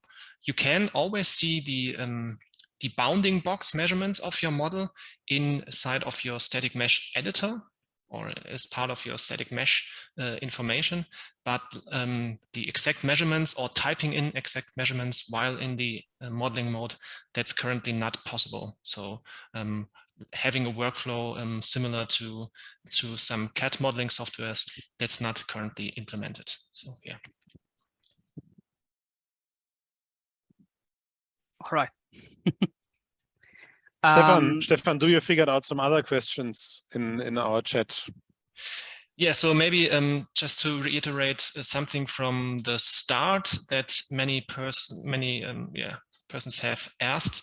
Am I also able to share my screen to maybe quickly show what I was talking about? Sure, go ahead. All right. Let me just find the correct one. Okay. Are you able to see my screen now? Yeah, we see your screen. And I think everyone is now able to share their cam. So hello, everybody. Quickly wave into the camera if you're here. Perfect. So now I'm inside of the third person map. And one of the questions that was asked frequently was how to change the pivot point on your mesh inside of your scene. And there's one possibility that is non-destructive, but can be set so it is always the same for this level, for this session. So for example, if I have this ramp here on the floor, and right now, if I rotate it, you see my gizmo is on the top left corner. If I rotate it, it rotates around this corner. If I wanted to rotate it around maybe this middle point, I could right-click at the position where I want my new pivot point location to be, then click on pivot and set pivot offset here or set pivot offset here snapped. It's mostly the same, but the snapped version then tries to snap it to a good location for you. And then you see my gizmo has jumped here. If I now deselect my model again and then select it again, my pivot is back at its original position. But if I set it again here, so right click, pivot, set, pivot offset here, snapped. And without deselecting and reselecting anything, right click again, go down to pivot again and set as pivot offset. This now stays the pivot for this static mesh actor in my scene for this session. So this was one of the questions that was asked rather frequently. All right, and I think one other question that was asked and not everybody got it was how to add components to your static mesh actors. So for all of you who didn't get this, inside of your details panel, so now I have my ramp selected still, you see inside of your details panel the component list and at the top, and right there at the top beside your name, you can see a small add button. And there you can add another component, be it a light, a scene, static mesh, skeleton mesh, whatever you want. There you can add another component, for example, a sphere, and then a sphere is added that you can then move around and do whatever you want with. So that's it for me.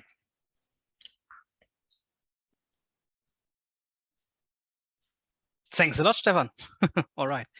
So as I was for the past 3 hours busy doing the introduction to Unreal, have we more questions? Where can I find them and answer them? Daniel, you There have some was, question. yeah, there was, for example, one thing is if you could show again how to assign a material to a single face or create a material slot for a certain selection of polygons.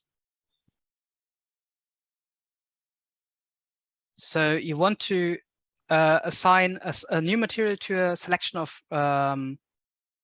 triangles. Exactly. Yeah. Let me share my screen again. So for example, you can see my screen? Yeah, it's big. Yes. All right. All right. So over here, when you go to the matte edit tool, so down here on the modeling mode, matte add, you can over here on the materials, first you need to add a second one. So for example, I'm just going with this blue glowing one.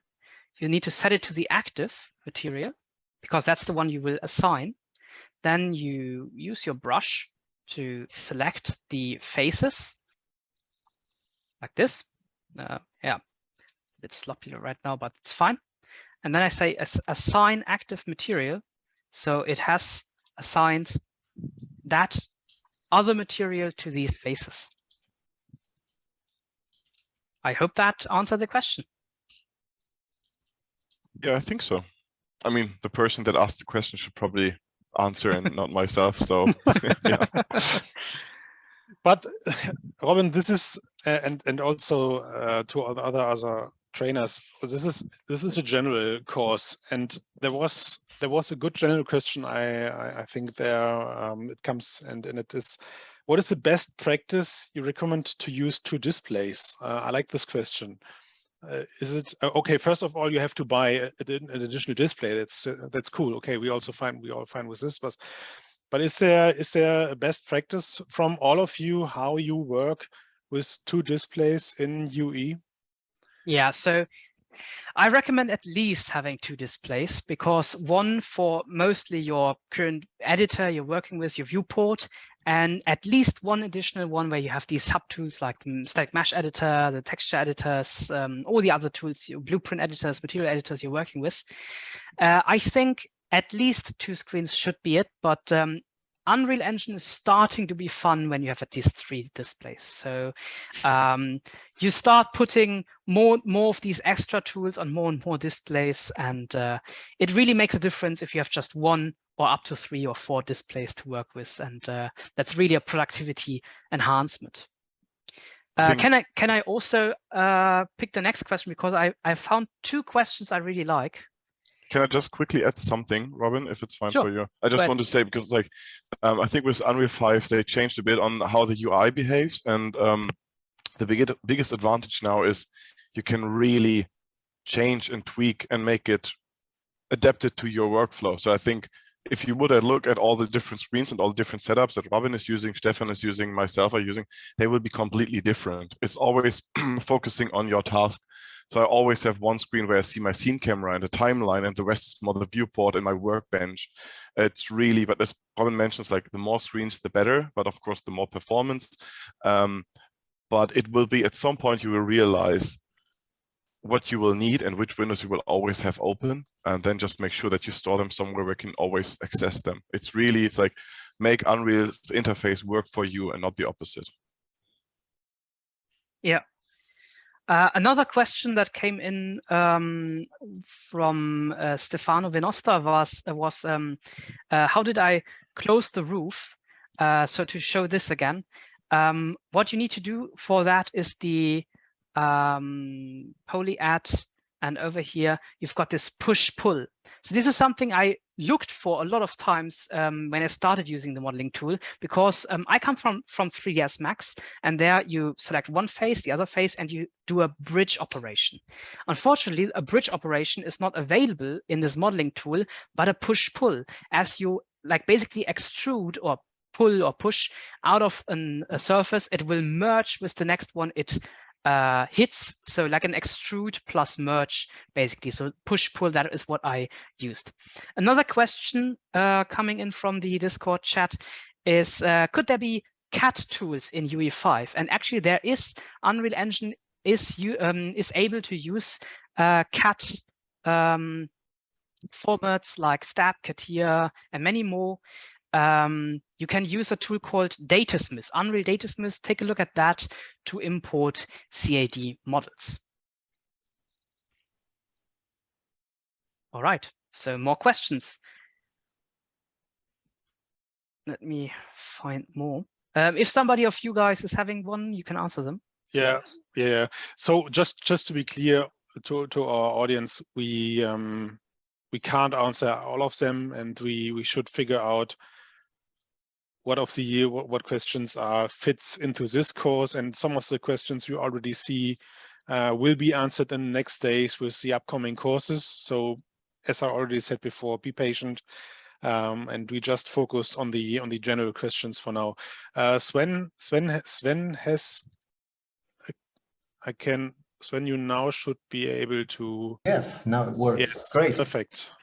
Yes, well, I have a basic question found just right in the beginning of today's course, and it was about the navigation and adjusting the navigation, because many people like myself come from another DCC like Maya, and they are used to work like Maya in Maya way, and so how could you just change this type of navigation if you don't want to do this the game related way?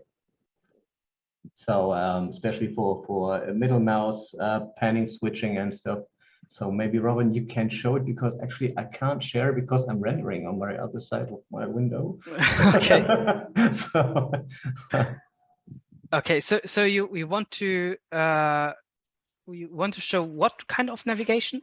So actually, if you work in a DCC like Maya, you're used to use the Alt button plus the 3 mouse buttons, and so I remember that I was totally confused in the beginning, that the middle mouse button, for example, was switched or inverted. Mm-hmm. That's it's very easy to change that if you know where. Maybe I can quickly answer it. I posted also in the chat, but it's just in the editor preferences, there's a search function. Maybe that's something that Robin can show, because this is super powerful. Yeah. If you just vaguely remember the name of something in a prefs, you can just type it in and it will just sort. And in this case, it's the invert middle mouse pan. It's a checkbox. If you turn it on, it will behave like Maya. If you disable it, it will behave like Unreal. So in general, the search window is really awesome. Yep. So in the editor preferences, you can find them. I'm sharing my screen. Yeah, I'm sharing my screen. Yeah. So editor preferences up here, and edit editor preferences, and there's controls, invert middle mouse pan, and you need to do that. So very easy. Up here you can filter. And as a good advice, use the search bars. Yeah, they are. is such a great tool inside of Unreal Engine for everyone. So do it, use it. Yeah. I still heavily rely on them because I can't remember all the positions. I just know the names, but it's there, use it. Yeah. So another question I quickly want to show something about is Stefano is again having the question of does Unreal Engine actually only render what's being seen? And yes, Unreal, like any real-time rendering engine, is only showing what it needs to show right now. So if I freeze the rendering, it will color away everything else that I'm currently not seeing. I just used the console command to do that, to freeze rendering, like I still would be seeing this over here. So everything that is currently not in the viewport, in the frustum, will be called away. It's called like that. So what we don't need to see, what is occluded by a different object, stuff like that, it needs to be away. So yeah, Unreal Engine is doing that. Okay. And Robin, when you are in this scene, there was an interesting question I found out is about the collision. Which of the different ways you showed us would help in which case? So let us be part of your best practice about collision in Unreal Engine. All right. So we use this mosaic kind of collision just so that we can actually use the simulate physics on the wheelbarrow. If the wheelbarrow would be a static element that should never be used, but it would be a part of the like static geometry, like the architecture of the scene, never supposed to move, like let's say this chair over here, then it would make more sense to use the LOD, as it is more rich in detail in comparison to the mosaic of colliders. The only downside is that this LOD kind of collision is not supposed to simulate physics, so that would be the moment you want to switch over.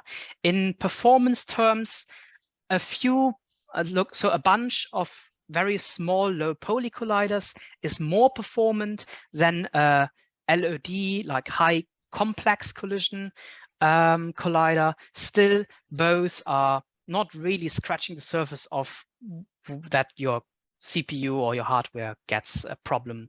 You only get a problem out of that if you were using a like 3 million polygon car model or something, like a really high poly model as a collider. Then you would start getting performance problems. Yeah, and looking on the topic which the Summer of Unreal have, so we are here and talking about animation and making short films or making an animation sequence. And Daniel, Stefan, Sven, Robin, you all have experience by doing this. And how do I imagine to work with physics and even with this collider stuff when I'm doing a short film in a real-time engine? Daniel, maybe do you have some ideas and best practice where this helps and where are the boundaries, and when I maybe could go back to older workflows or outside of Unreal Engine? I mean, you can use all the physics. You can use any kind of locomotion for a character, for example, running down a hill, and you can record it with something called Take Recorder. And I think Stefan is covering it in the 3rd week of the Summer of Unreal. So you have you can even drive a car with your Xbox controller on your PC, and it will be recorded with the Take controller, with the Take Recorder. And it will also apply all the physics that you set up for the car. So the suspension will work, the steering will work. So it's more like you play with it like a game, but it will be recorded and can be used in animation. But on the other side, in at least all the animations project I was involved, there's always an art director, a director that wants to have fully control. And with any kind of simulation, you hit and maybe they work and then you have to save it, but you have to redo it over and over again. So it's always a bit of hit and miss. And maybe you're lucky and you can keep it, but otherwise you will just resim until it works. But you will always save the result. You will not go to sequencer, hit play, and maybe the simulation looks good and then I'm rendering out the image. You will store it. But you can still use all the tools. It's completely fine. It's a different approach. And we're even in the trainings project, also something that Stefan is doing, there is the character is walking on the ground and something like feet having the right contact with the ground, it will be all handled by blueprints with the physics, with all the system running in Unreal. And even though we're doing a cinematic. Yeah. So maybe this is a part where we can use the last couple of minutes for what happens in the next days. I don't know if we have showed or if you want to show the rendering movie of the Incas training project, or if this already happened on the kickoff meeting last week. I was not Yeah, we did that on Wednesday last week. Maybe we can do this again for now, and I will just answer a short question. So there was a question: do we need to sign presents for today's lesson somewhere? No, you don't. We just need we just use the Zoom participant list and work with this. So all of you who have part of the Zoom session will be assigned for the course today. So this will be happened automatically. And on the next weeks, on the next days, all of you will work with the Incas training project. If this is not on your PC, as I mentioned this in the kickoff today in the morning, I will do this again. As I already said, I will mention this as often as possible. So please download the Incas training project from our Discord server. We have in our FAQ, there are 2 mirrors where you can download the project. And basically we have 3 mirrors because under the high drive link, you find a bigger file, which is Robin, 13 gigabyte, right? 13.7 gigabyte, but I also uploaded a split version. And because some people had problems accessing that, I also uploaded it to different mirrors, like Google Drive and so on. Yeah. This is super important to start the day tomorrow. Download the project and open it because shaders need to be compiled. Robin, why is this shader thing? Just explain it to me again. Do you really want to? I have a slide. I have a PowerPoint about that. What happens when I open a project the first time in Unreal, and why it needs so long to compile all the shaders? What happens there? You ask for it, you get it. So I will explain in detail with a PowerPoint why that happens. All right.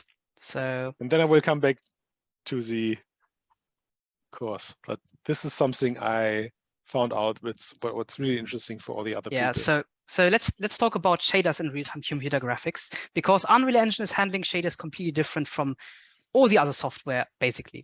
So the classic way of doing a shader is writing an HLSL shader, so high-level shader language. It's a custom kind of shader programming language.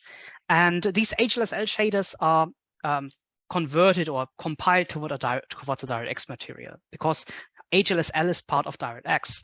Now that you have different platforms, so for example, OpenGL, Vulkan, Metal for different use cases, you need to do a shader conversion.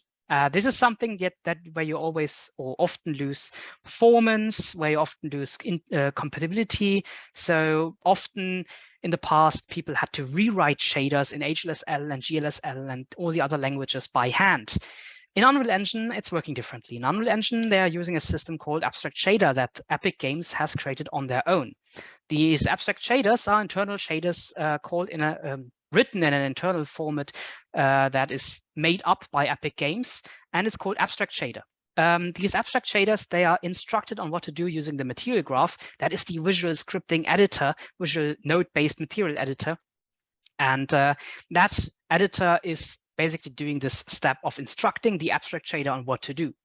And because of that, you don't need to have any kind of shader conversion, and you can directly compile the shader towards all the available graphics pipelines like DirectX, Metal, Vulkan, OpenGL. The downside to this system is that these abstract shaders being compiled towards all these other platforms means that every shader, every material you're creating, it needs to be compiled like 30 to 40 times. Because there's not just DirectX, there's DirectX 9, DirectX 10, DirectX 11, DirectX 11 different versions, DirectX 12, DirectX 12.1, ray tracing supported, Metal 1, Metal 1.1, Metal 2, OpenGL, Vulkan has the same. So in the end, every material needs to be compiled about 30 times. And they need to do that every time you're changing something about the material graph. So it's a groundbreaking, very cool system. It gives you maximum compatibility and a lot of performance when you're doing multi-platform, but it's coming with the downside of compiling shaders. Now you've got the answer on why you need to compile shaders. Okay, thanks for that. Robin. Yeah. I heard that you have the NASCII equal Incas training project video file, right? I don't have it on hand right don't now, have but it. Okay, I'm sure Daniel. Give me 2 seconds. Tell something Daniel, super smart, and I will just grab it. We were all online with different PCs in the Zoom session, so no problem. Yeah, I will get my time. So we have another organization part, which will be probably really cool for us.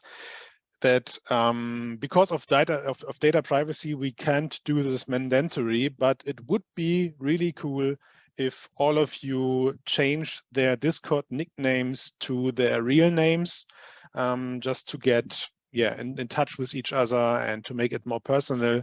This would be really cool if you have no issues with this.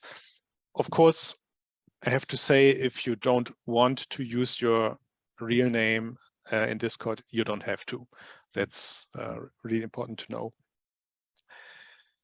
Okay, so now Daniel, I'm struggling. I'm out of content. I can dance, I can make some music, but now would be the part where we need the video. So no, I can explain what the idea behind the Incas training project. So we decided for the summer of Unreal to work on a red thread. So the whole the whole project you work on, you use it every day, and you have different levels in the same project. So there are not different projects for each course. Let's say on Lightning, you use the Lightning the Lightning project, and on materials, you use a different one which has nothing to do with the project you used before. So our red thread and our idea was that you worked on the same project step by step, and that's so important that you all have our Incas training project. And when you missed a day, or let's say when you struggle to follow along, and you have not the same Ergebnis, Robin, sorry, I'm out results. of results. Thank you. You have at the end of the day, you have not the same result than one of our trainers. That's no problem, because you can, on each day, you can load up a starting point from each project. So you have all the stuff from the last day right at the beginning of a course on the beginning of each day. So you will work with, let's say, with a messed up project or with something that is missing.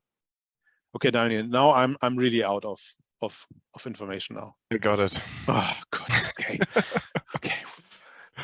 Not really well prepared. Let me just close some things and share my screen.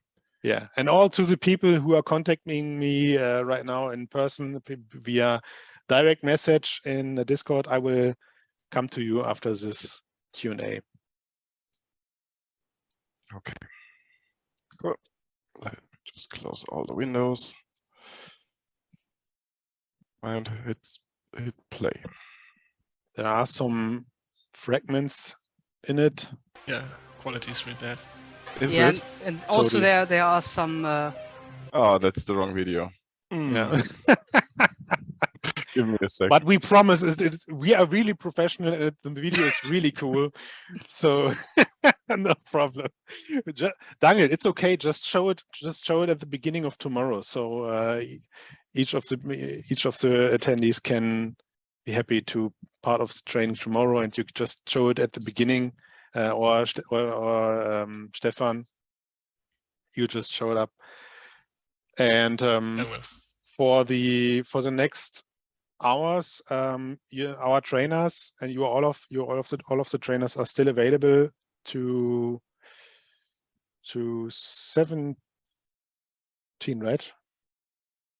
16, 17? 5 p.m. It's 5 p.m. Yeah, Yeah, it's now fi- I it's will 5 share p.m., my but- screen again. Okay. I have to. With the video, are you Yeah. really? We can't. Okay.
Perfect.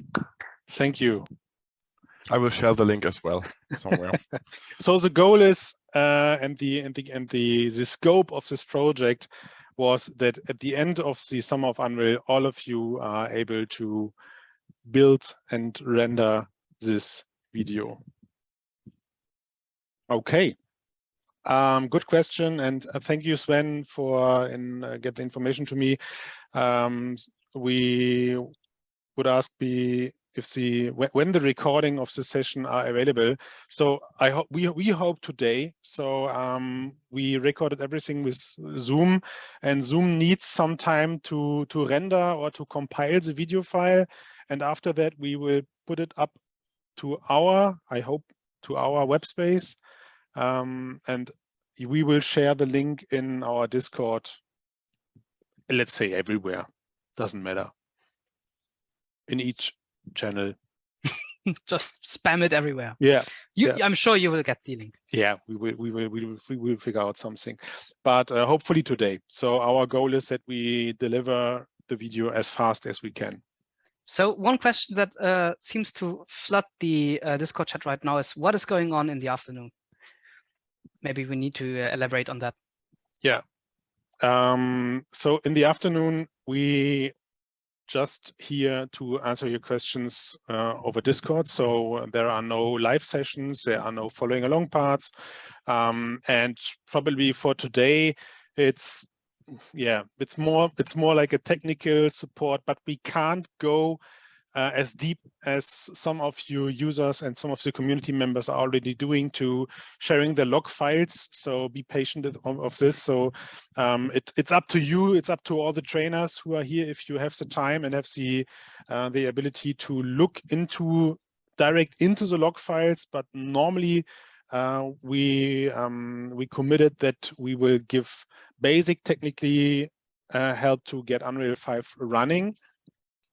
So for today, maybe the chat session in the afternoon is missing of content, but after tomorrow, when we have the first courses live labs done, there should be enough questions to answer even in the afternoon to a specific topic. All right. So thanks a lot for you guys for your time, for being here, for being part of the Summer of Unreal.